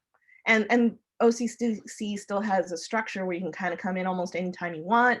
So you are bound to like meet with people at different skill levels. Cypress, yeah, there is, I think, an independent study class or lab class now. I took that last semester, yeah. But I don't know how many people are actually coming in and doing it at different skill levels. It's not really set up to learn from other photographers. You know, it was set up to be very sort of segregated, where even if you're doing an independent study, you couldn't even really come in if they're holding classes, you know, because you couldn't get to the gear. Yeah. They'd all be using they'd all be doing the group soup, and you couldn't. I mean, I got lucky. They built me like a little studio, one of the developing. Yeah, and it was a very deliberate choice for the people who set it up that way, for Rob Johnson, for Jerry Birchfield, for David Drake, who really, really wanted that system. So there was peer-to-peer learning as well as exposure to different instructors, as opposed to what they've set up now. And it's the standard for most schools, I think. I like every time a new instructor comes in, they always say something like, "Oh, at this school we do this," and I'm like, "Yeah, but there's a reason we're doing this, and you haven't asked why we do this. You're just saying we did it this way at this other school." Right. And that was kind of annoying. You know, so we talked a little bit about digital approaches. We talked about analog approaches. So, like, to help people who might be listening to this to be a better photographer, what types of principles that don't really matter if it's digital or analog would somebody want to chase? You know, like I took a color theory class, you know, and that kind of helped me to realize that I'm horrible at color. I'm just going to shoot all black and white. So what other things could a photographer do to kind of be a better photographer? I don't know, because I suck as a photographer too. I really suck as a photographer. I will give you advice that other people who I think are good photographers is just shoot more. My nephew, his name is Wally Scully. He's a photojournalist at the LA Times. I think he's probably one of my favorite photographers, and it has nothing to do with the fact that we're related. Right. But he just said, "You don't shoot enough, Grace." And so I decided to start a project, and it was just, okay, what's going to force me to shoot every day? I'm like, okay, I eat every day. I'll shoot everything I eat. And you should see the pictures when I first started shooting versus now. And it's just because I shot every single freaking day food. Right. It just got better. Well, that's true. That's true. So it's not my advice. It was someone who's really good at what he does. And that shoot more often. Yeah. Yeah. That's what I did with skating. That's how my thing improves, is doing it every single day. Oh, years and years. You know Max Gerber? I don't know him. I always wanted to take his class, but I literally missed him by one semester, or I couldn't take his class because I had something going on I couldn't do at that time. Yeah, Max is also, I think, one of the great photographers, and he said in lieu of film school, he spent all the money he would have taken to take photography classes and just bought film. shot. And I think his mentor was Mary Ellen Mark. Okay. I can't remember, but that's what she suggested he do. And so he spent, instead of $10,000 getting an education, he spent $10,000 in film. That's really good advice. Right. Right. And you know, I think like, you know, he would just talk to other people, show them the pictures, and I think it's important to get feedback from photographers you think are good and not just your grandma. Seek out photographers whose work you admire and are good, and ask them what they think, because you know your grandma is just going to tell you everything you do is fantastic. Right. I don't know. So like, okay, you said you took 8 years to kind of get the hang of photography, or really kind of get the grasp. So what changed from no education, no formal education, to, you know, nearly a decade of formal education now? Well, it's the same with drumming. You know, I'm the way you were with retouch. I was a drummer. You know, I studied from the best teachers in Los Angeles. I used to practice 6 hours a day drumming. You know, Mhm. it almost killed me. You know, and I became very proficient on the drums and became a drum snob. And then maybe at the end, I realized that, you know, drumming also has to do with just drumming. So and photography is the same. I'm just trying to learn everything I can about photography. I'm curious about it, but I'm not going to go and be that, you know. I'm going to throw it all away and just take pictures. Oh. Mm-hmm. And so I'm always trying to think of that. And I've been looking at pictures for a long time with people like you telling me what you see, you know. And I wonder about that. Is that a good thing or a bad thing? Am I looking at too much? Am I, you know what I'm saying? Because you can get caught up in all this too as well, all of this photo talk. I don't know. Oh, here's another thing. David Drake told me this. He said, don't take a lot of pictures. He said, look at a lot of pictures. Just look at a lot of pictures, figure out what you like about it, and just do it. Right. Yeah, I just see more now after the 8 years. I see more, and you know, but I don't want to lose that part of myself that is mystified by what I see. I don't know if that happens. It's been 20 years for me. It hasn't happened yet. I talked to Rob Johnson, who's been doing this for 50 years. He hasn't lost it. I don't know if that happens with some people. Some people do. Right. Some people don't. Yeah. I've definitely phased in and out of being inspired and being uninspired for sure. But that's also with, you know, other things coming into play. Sure. So what have you found that's inspired you? I'm curious. Lately it's been getting back to shooting film. For a while I was just doing digital. My current job is just shooting a Canon camera that's strapped to, you know, those giant studio stands. And like I was just doing that all day. With COVID and everything happening, I was just felt isolated. So like I was like, why do I want to even continue photographing if I'm like not feeling it? So getting back to talking with other photographers, to getting back to reading one of my, you know, many photo books and stuff, that like seeing what the photographers in the past went through when they were in similar situations in other pandemics, other wars, other everything.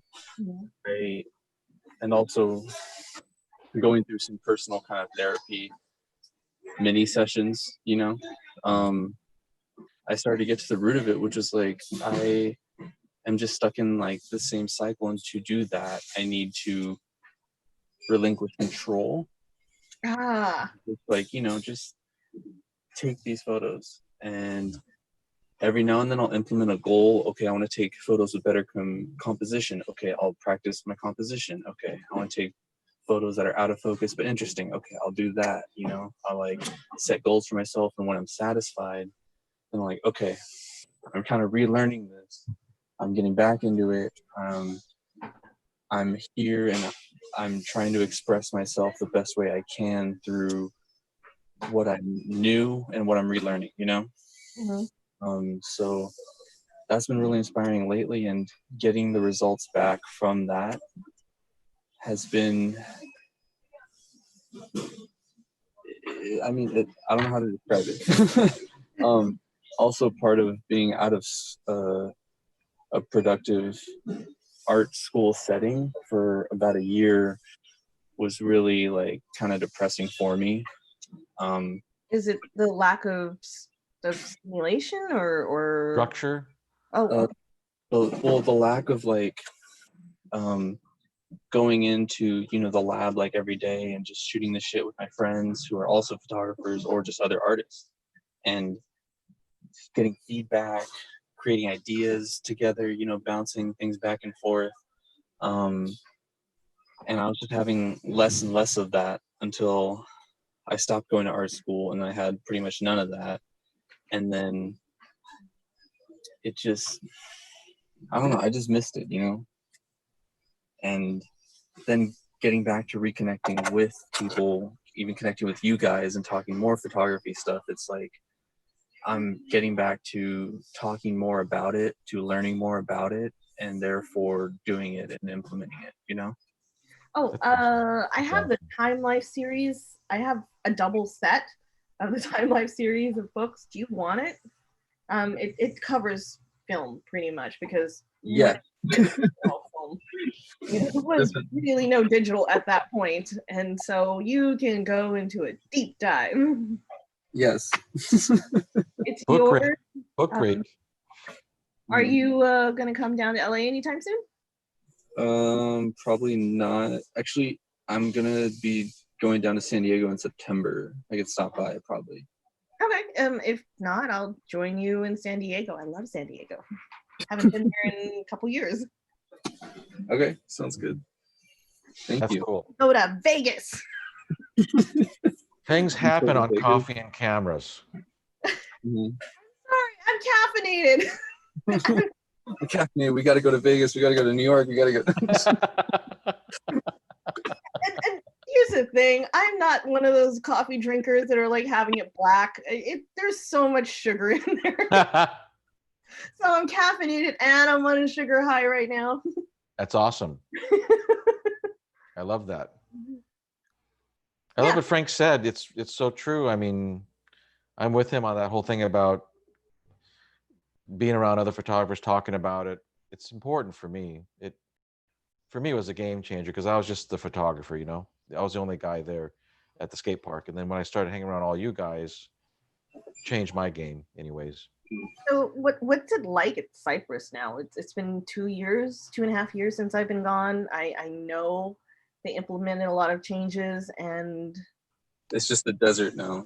I don't know if it's for the better or for the worse, because like there's a bunch of instructors who throughout the years came in and said, oh, we should do it this way because it's been done this way at other schools.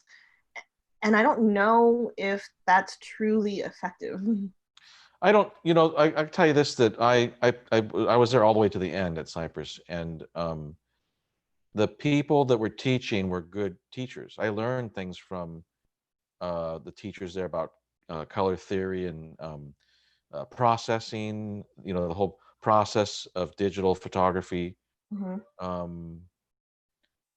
One teacher there, you know, got me to shoot 4x5 the entire semester, which led to me buying a Linhof. And I saw your field camera. That's a really cool field camera. It's a beautiful camera, this Linhof. I got to get a stupid lens board for it.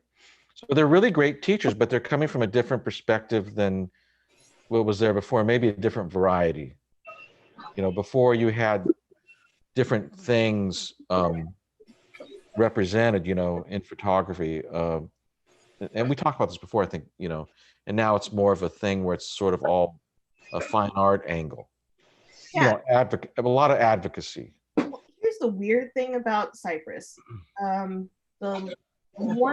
last semester that Rob Johnson was there, we knew he was leaving, so we were going to hire two. Okay, so Cypress, when I went there as a beginning student, had 3 full-time authors. There was David Drake. Yeah. Was Rob Johnson. There was Jerry Birchfield, and they work together so well. I've never seen such a smooth machinery before. And I know there was like conflict in the background. They've said it, Yeah. but they never showed it to students. But what they did agree on is that the program should be both commercially focused as well as fine art, and it's a balance of the two.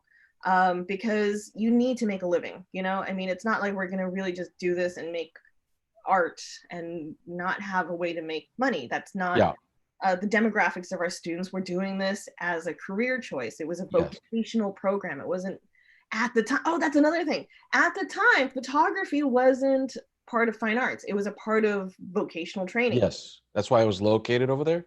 Yeah. Okay. And so it was very heavily focused on commercial aspects and how to market your photography. Not marketing, we didn't do marketing. We just did commercial photography with a very, very strong artistic component to it. Yeah. When Jerry retired, we lost the main artistic drive in the department. We always wanted to replace him. The school never replaced that third position. When Rob decided to retire, we knew we were gonna have Cliff left. We knew Cliff was very strong with commercial, so we wanted to balance it out with someone who was more focused artistically. And I remember having these conversations in numerous department meetings, like practically the focus of our department meetings for like 4 years. Right. That we need to find this tripod. It's in our program reviews. It's talking about how we're like a two-legged tripod. We're missing this third component of art. And I'm telling you the history because it matters. Yeah, no, I'm interested. It will matter. And so we hired Julie because she had a fantastic, strong artistic background. And, you know, and somewhere along the line, our dean, Katie Realista, basically said it was the decision of the faculty of the department to shift away from commercial to artistic. And say that again. She said, oh, you know what? She didn't say the department. She said the hiring committee. Okay. And the hiring committee for the new position consisted of Rob Johnson, Cliff Lester, her, 2 other people from the fine arts division, but not photographers. And they said the hiring committee, not the department, said that they wanted to shift the focus from commercial to art. And it was like, I don't think so. Every conversation I've ever had was to balance it, not change it. Okay. And she's like, nope, that's what it was. And I was like, why is the hiring committee, who is consisting of the dean and 2 people outside the department, determining what's happening? And I talked to both Cliff and I talked to Rob Johnson, who were faculty in the department, the full-time faculty in the department. They said, that's not what we said. We want to balance this. Every program review for like the past 6 years has said that. Well, there's only 2 that happens every 3 years. Are, you know, everything was about balance. And so somehow that changed. Like, I don't know if Katie was the one who really decided, Katie is the dean, decided that it would go into an art direction or not, or if it was Julie, who was the new hire, and Cliff was gone on sabbatical that year, so she was pretty much running the department. I don't know. But that is when it shifted. It lost the balance. And I think that was the strength of our particular program. Right. No, you couldn't get that anywhere else. That was the other thing as a drag for me, is that when it left, you know, I couldn't just jump. And you know, and actually lazily too. I live so close to the school. I could like walk there. So that's one thing about me. But yeah, no, I mean, so I just had to make do with what was left, you know, and they're very good photographers, you know. They're very generous and knowledgeable. The guy in the stock room's the same. But it's just a more of an advocacy angle than a commercial angle. Yeah. I know that the people who left, like me included, some of the former adjuncts that were there, we kind of kept tabs on what was going on at Cypress for like about a year. Yeah. Like we kind of half cared, half didn't at that point. Yeah. But what we did notice was that when a teacher was hired to teach a specific subject, we noticed that they didn't truly have experience making money in that field. And that was a huge driving motivation for our hiring choices. Hiring for schools is really hard. You have to, one, find someone who's competent in what they're doing. Yeah. Two, who knows how to teach, which is a totally different skill than the photography part. And three, is willing to work for the little bit of money that we were willing to pay for them. So, you know, it was really just pick two. A good question to dissect that, you know, do you need to make a living from a thing to have a good knowledge of a thing? You do not, but it was a good indication rather than theory you could put into practice. And so we aimed for that. You could say you know it, but can you prove that you can make money from it? So we wanted that additional layer of proof. Right. Like I've shot a wedding, but can I make a living out of it? No, Boomatai can. Have I shot a wedding? Do I know how to shoot a wedding? Sure. Am I good at it? Can I make a living out of it? No, my clone can. Yeah. So we get those people in. Max was a full-time portrait photographer. Can I do portrait? Sure. Absolutely. I've done it. But the thing that he is as a working photographer, is that a teachable thing, the working part? Mm-hmm. Like, because isn't that something about who Max is? Isn't that something about his nature as a human being, as opposed to, like, isn't a lot of employment social as well as what you know about the craft? Kind of. Let me get some water. Okay. You're choking. I am. I'm gonna actually get more coffee. It's my last bit of cold brew. I'm so sad I have to make another one. I have to make another pot now.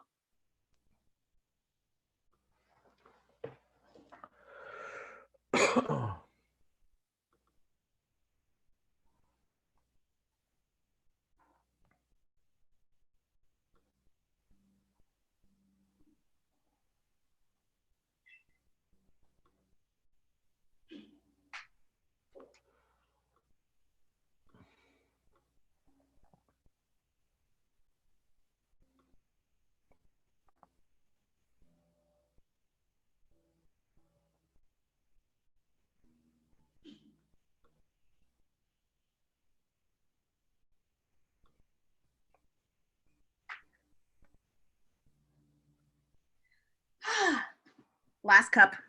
Yeah. I guess let's call this at 11 o'clock because I'm starting to get hungry. Okay, let's see, what time is this? Oh, like okay, yeah, that's perfect. Roughly, you know. That's perfect. And then I got to get ready to go out and actually do errands. Okay. I ran out of salted duck egg. I'm depressed. Salted duck egg. It's my go-to meal when I'm too lazy to cook something. What do you just get some salted duck egg, and what do you have with toast, or you have it with, what do you do with that?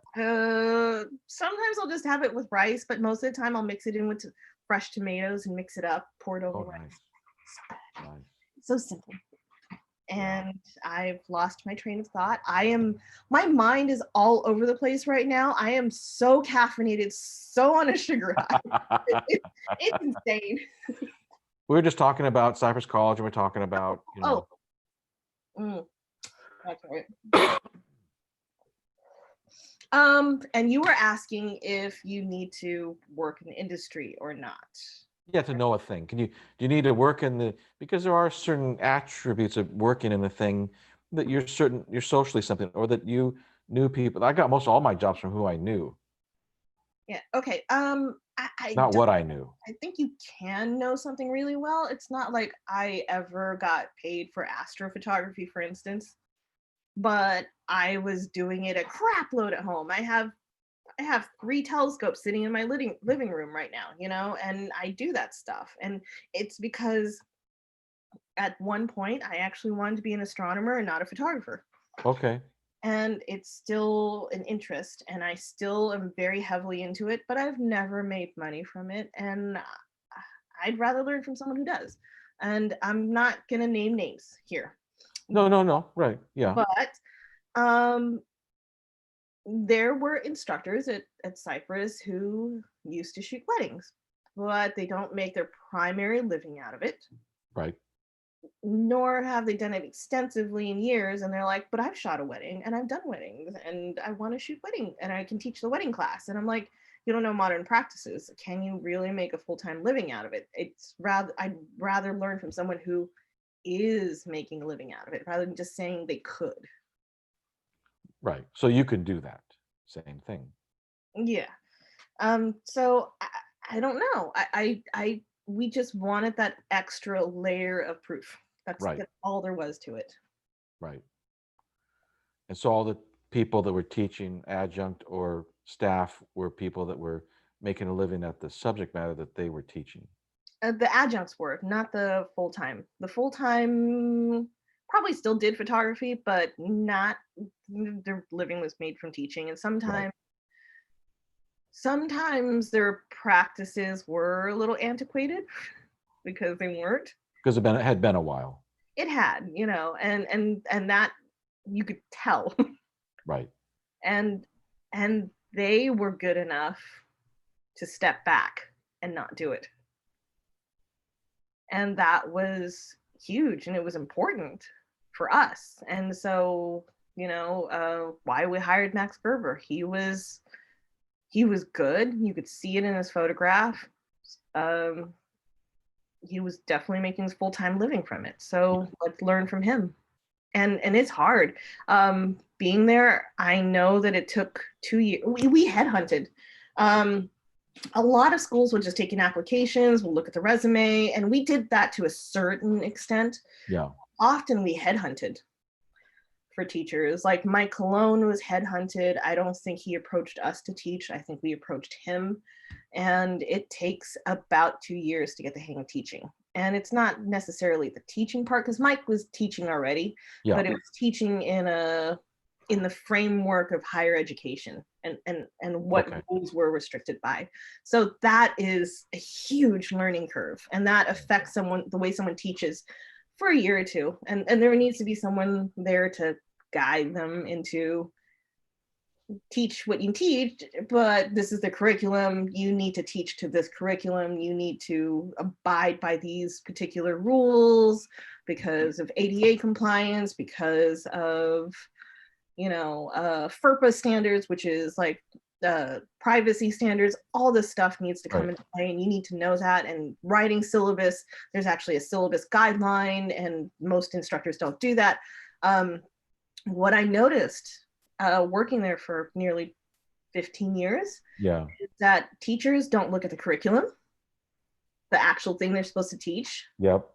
They look at someone else's syllabus and how they interpreted how to teach that curriculum. And they base their stuff off that, and it gets distorted. And so you really need to take a look at the curriculum and see what needs to be taught, rather than see the assignments that someone taught in order to teach these concepts and try to base it on those assignments and create your own class.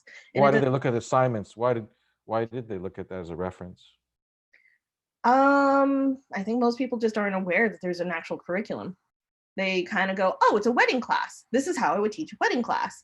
Okay. Whereas the curriculum says these are the topics you need to hit in order. Bullet points. Yeah. Yeah. And people don't look at that. They just kind of look at someone else's syllabus. Right. And the more that happens, the more the class gets distorted and you're not actually teaching. And we write curriculum in a certain way so that everything ties in together. So what we do is we have an advisory board, and we talk to them. We get people from the industry, and we say, what do students need to know now in order for you to hire them? And they will just give us a list of stuff that someone needs to know in order to be what's considered a competent photographer. And it's really subjective. We try to get as many people as possible. We try to get as many perspectives as possible. And we try to go, okay, so this is everything that someone needs to know. Which class should this be taught in? Yeah. And how should it be taught, and how should they all work together. And so if you don't follow the curriculum, because we took a lot of time to develop that, then sometimes it gets so shifted that you're not going to learn a certain concept you should have in this class, because someone interpreted someone's syllabus rather than the curriculum in a certain way. Right. Okay. Yeah, that makes sense. So that's a really thoughtful system that was there, and what a sad thing that that's gone, number one. And number two, where does a photographer go to get something like that? Right now, I'd say OCC. I feel like OCC and Cypress College in Southern California were two of the most comprehensive programs. You always hear people talk about both places. Yeah. Cypress, I think has lost that. Doesn't mean they won't get it back. It's a totally new crew. Oh man, that was apparently You've gone through your second Sony battery. I know that one was like an old battery, but anyway, since we're ending this soon, it can, but like everyone was new. There's no passing on of knowledge and why you did certain things, because there was continuity before. I think Ron Miller came with the building. And so I had Ron and Nancy in a class, it was Rager's class, and they talked about the enlarger that they met at. That is so adorable. I don't even know that. I don't know what enlarger they met at. When you walk in if you walk in through that, what is that thing called, that turnstile thing? The revolving door, the dark. Okay, I thought there was some photo name for that. So when you walk through the revolving door, if you look straight to the left, the first one there. Yeah, it's just a light trap, really. They remember the number and everything. Yeah. Oh man. Yeah. That's adorable. They're legends, honestly. Yeah. Right? They're couple goals. Hashtag. Exactly. And they talk about how they met in the dark room and how their relationship developed from there.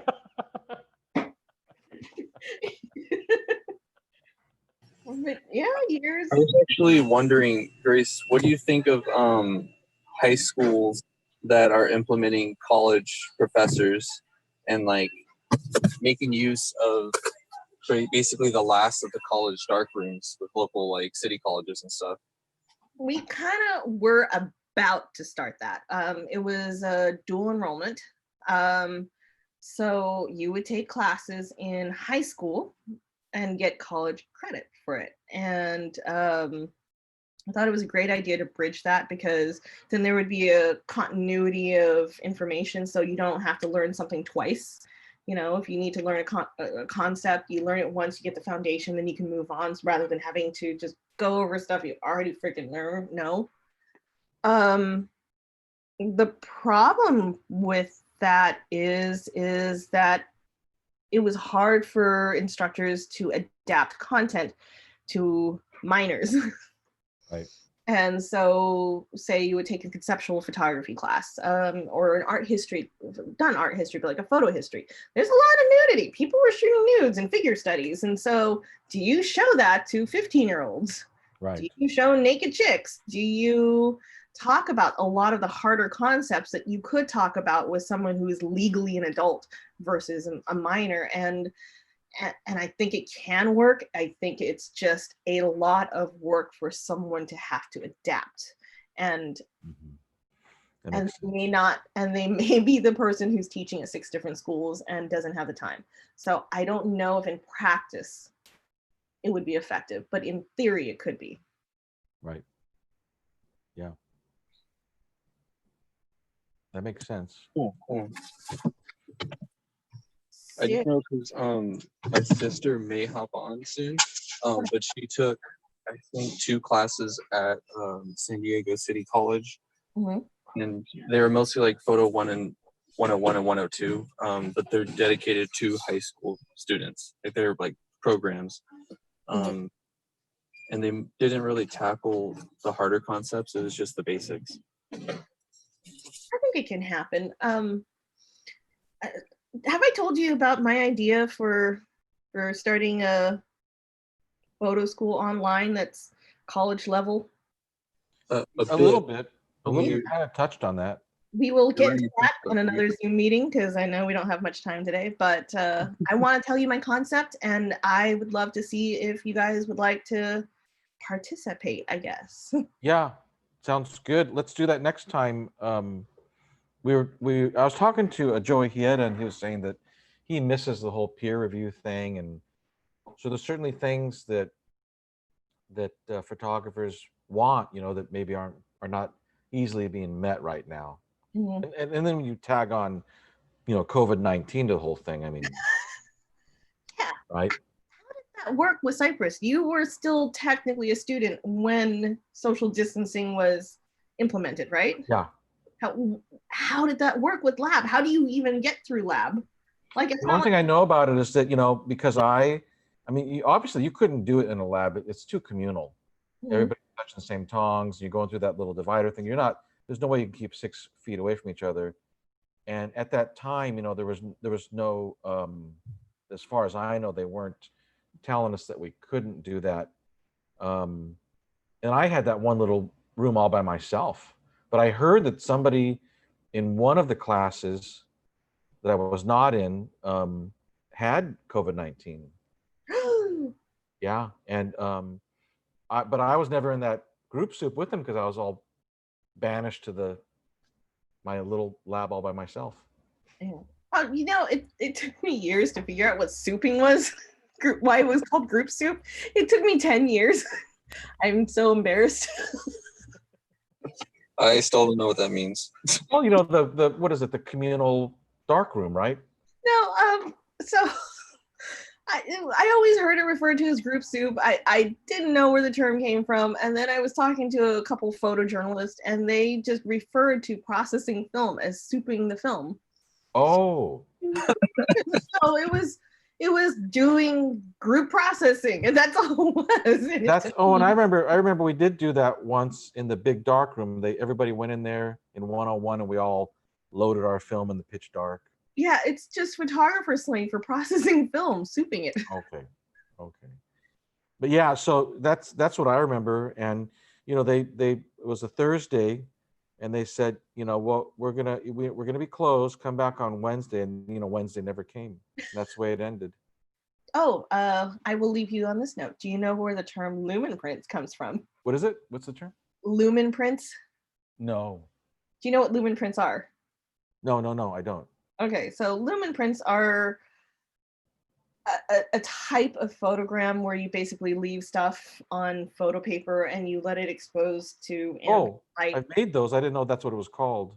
So I remember kind of how the term was started. And it was because Jerry Birchfield, one of the full-time instructors there, was doing photograms in the Amazon of all the plants, and he didn't have a darkroom, so he would just put the plants on the photo paper, and it does react to light. It's just much slower process.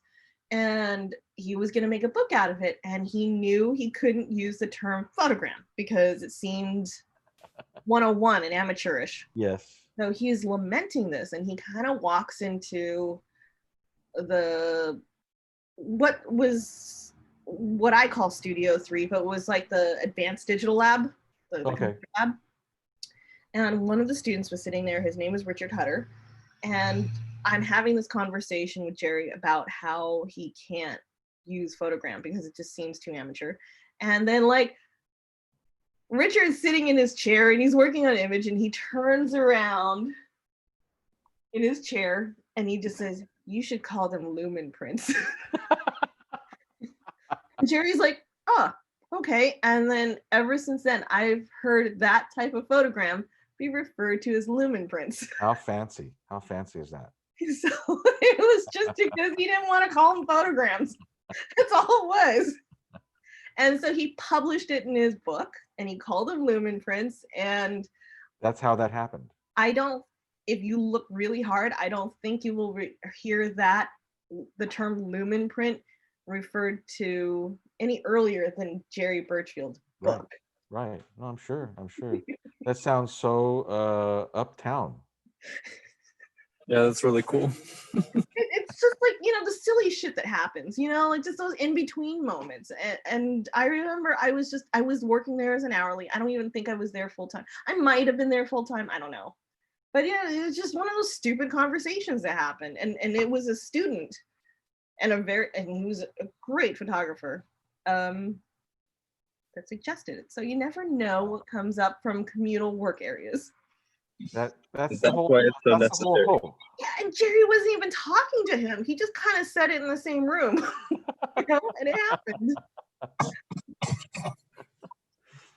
Well, we should do this again. It would be so fun. You're the only person that could do this, Grace, is to get Rager on one of these. I don't even know if I can. I probably am the only person that could, but we'll see. You send a pigeon. I'm just planting that seed. That's all. I might have to drive out to you should come with me, Ken. How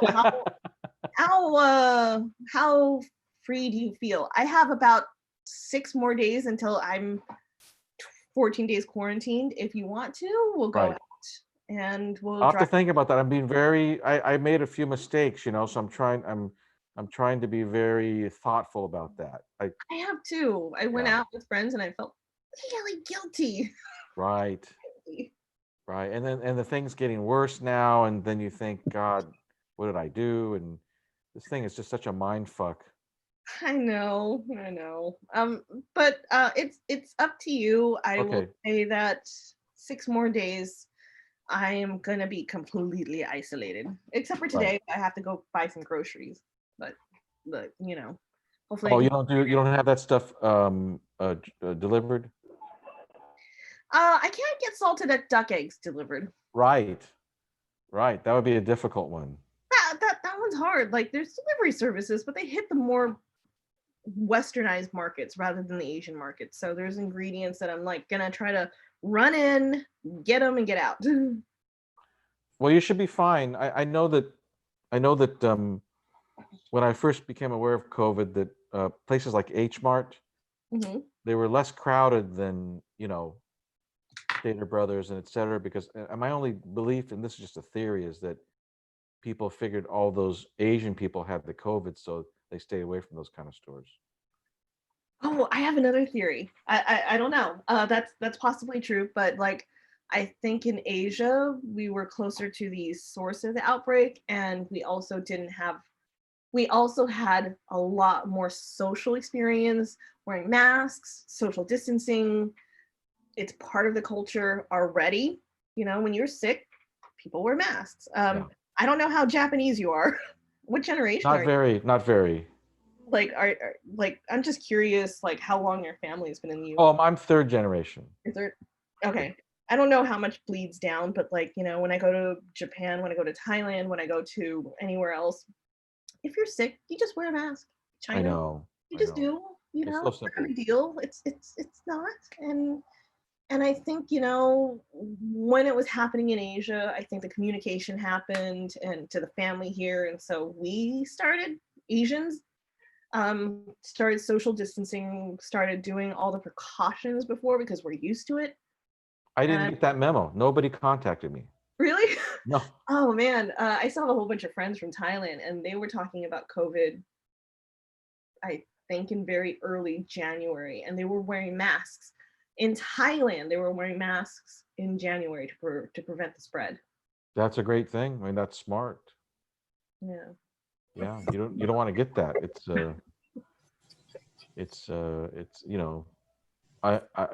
I know people that have lost people to it. Multiple people already.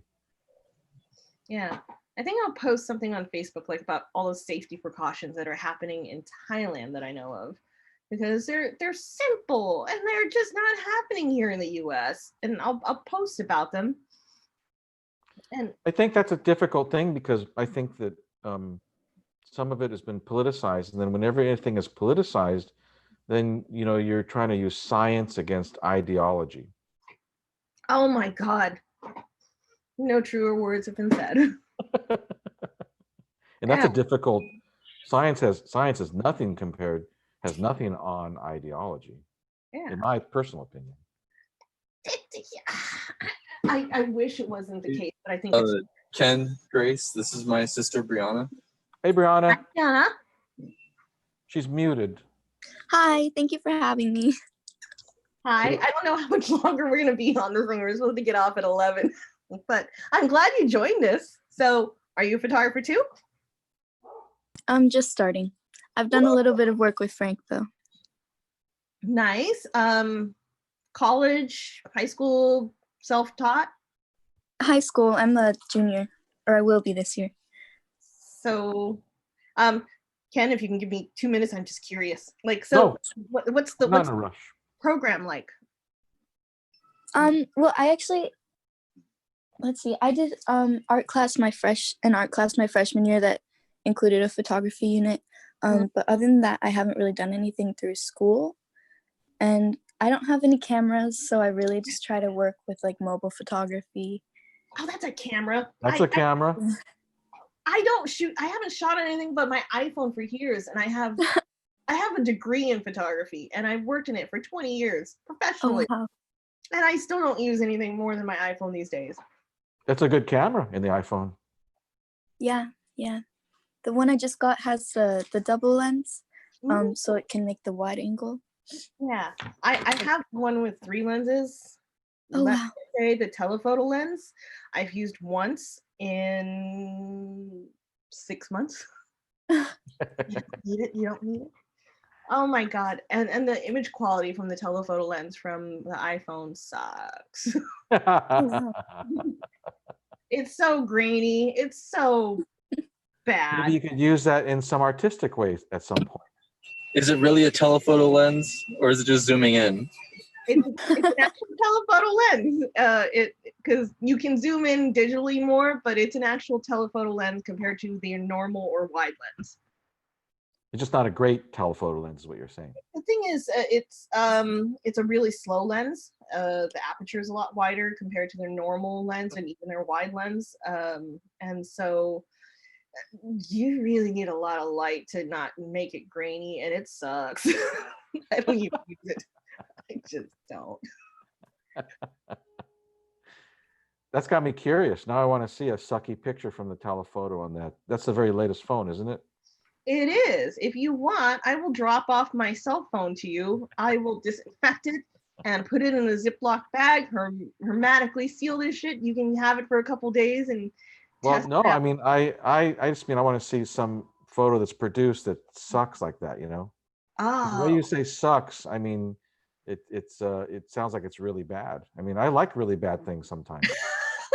It's personal preference. I don't like how grainy it is. I don't like how compared to the normal lens, in similar like shooting situations. I don't like that like camera shake somehow. I don't know what the algorithm they're using to process the film or process the images, but it's like shakier, it's not as sharp, it's grainier, it's just, I don't touch it. Right. I think like had I gotten a phone with only 2 lenses, I would have been happy. I would have been perfectly happy. That's cool. What do you think of your brother's photography, Brianna? I think it's absolutely amazing, and he's a great teacher. I always love to see the stuff he posts and sends me. That's so cute. That's awesome. You know, my daughter's a photographer, and she's 17, and she makes all of her pictures with the iPhone, and she's probably 400 times better than me at photography, you know, and she's actually taken 1 class at Cypress High School, and so. Was it with Mr. Johnson or Chris Johnson? I think so. Hey, Kate, are you up? She's probably still sleeping. I think I met him. I mean, they have a really nice little lab over there at Cypress, and you know, the little portrait things, and the you know, the lighting, and tons of Macs on desks. Like, where am I? Yeah, I haven't been in I think 2 years, but I'm still in contact with Chris. He's a great guy. He got me inspired to like actually be further. Definitely a great teacher. Oh, that's cool. I didn't know that's where you went. Okay, yeah. That is like, how much, do you know how much communication there is between high schools and college? We tried. It was a pain. Oh no. between everything we had to do and curriculum and meetings and running our own department, we tried to kind of coordinate between high schools, but we could have done better. Right. So there was a more seamless educational experience. Right. Sure. Well, this is cool. Let's get together again. Sorry it was so short of a time for you, Brianna. I would That's I okay. really want to hear more about your experience though, like just learning photography at a high school level, because I don't have experience with that. I'm super curious. Let's talk about that next time. And then anything we can think of that can help other photographers, like the stuff you're going to talk about next time, Grace. Anything that, if anybody can think of a thing to do some kind of a peer review type of thing in this medium, that'd be interesting. Joey Hieta wants that. Great. Joey Hieta and I want people just to, to just belittle us till we feel like we're this big, that we're this good of a photographer. Because we don't get any better unless people are kind of telling us what we are. Critiquing is such an art. I've seen so many people cry. It makes me sad. Yeah. I'd be so happy if I cried. If we did a Zoom, we put some of my stuff up and you guys made me cry. I wish you guys like had the chance to come to my art school. There's been times in Cyprus where an instructor, and I'm not gonna name names, like would rip people's photos in half. And I'm like, you can just, it sucks without ripping it in half. Oh man, I missed that. I wish somebody would have ripped mine in half. I think some people can deal with that, and other people are like, I worked for that. You can just tell me it sucks. Yeah, I can't deal with that. I like constructive criticism and positivity. Every now and then, a good roast is a good roast. You have to read your audience, I think. But if you want it, Ken, I can be brutal, but I don't know if it's going to mean much because I don't even think I'm a good photographer. It doesn't matter. I mean, it just helps to see it from somebody else's eyes, Yeah. Really. I will say this. I'm patting my own back.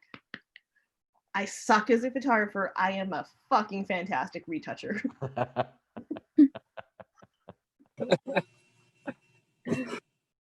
Well, let's try to help photographers with these conversations, So Agreed. Let's do one next week, and hope everybody has a good 4th. Hope you don't blow your fingers up. No, I'm gonna watch all my neighbors set off the illegal fireworks. How about you guys? You too? Yeah, I might have acquired some illegal fireworks recently. Not sure Allegedly. about that. There might have to be a private Zoom for that. It's really, what's really difficult is to acquire illegal fireworks that aren't like a quarter stick of dynamite. Everything is like a quarter stick of dynamite. And I'm like, I have little kids. I don't want them to blow their fingers off. I want like bottle rockets and like firecrackers, something that's, maybe it'll make a blister. Maybe, I mean, some of the first fireworks I had. Well, some of the first fireworks I had were like Roman candles and M80s at like age 9. You could kill yourself with those things. You could lose an eye, Frank. Yeah, but I had, adult supervision that was assisted by Uncle Jack Daniels. So, Oh my god. again, that was, my dad's side of the family. That's awesome. I want videos from all of you guys. I won't share them publicly, I swear. Right. But for the 4th, I'm not really going to be celebrating because there's only a certain amount of people that have independence still. But right, you guys have fun. No, I get that, Frank. I had a great Zoom about advocacy. I wish you were on it. And I talked to, I think, 4 people about advocacy. They're all skateboarders, but anybody was really invited. It was a wonderful conversation. It's crazy what's going on with all that, which is not photography related, but man, what a what a world we Sounds live really in now. You know, a lot of stuff's happening. A lot of people are thinking about things and historical. It seems historical. Oh, And things like, go ahead. when you can, I want to talk about your website because I'm working on mine and I want to do that. And advocacy was something I wish I could have participated in. I don't know if you can schedule your Zooms and just say, these are all the Zooms, these are all the invites. I know. I'm so random, you know. I just like, am I lonely today? Anybody want to talk about photography? You know, it's like that. And then I'm afraid I'm going to pollute it if I get too regimental with it, which is stupid. I mean, you know, yeah, I'm too random. This is working for you, so go with it, man. Yeah, and I mean, this has made my workday way better. And it made my day better. And I have a mainline backup. And I didn't call the plumber because I wanted to talk with you. Oh my God. All right, well, let's get back to our real lives here. Okay, I'm gonna call my plumber. You're gonna eat, right? Yeah, I'm gonna eat. I'll see you guys, you know, next week. Okay, see you later. Have a great week, everyone. Bye. Bye.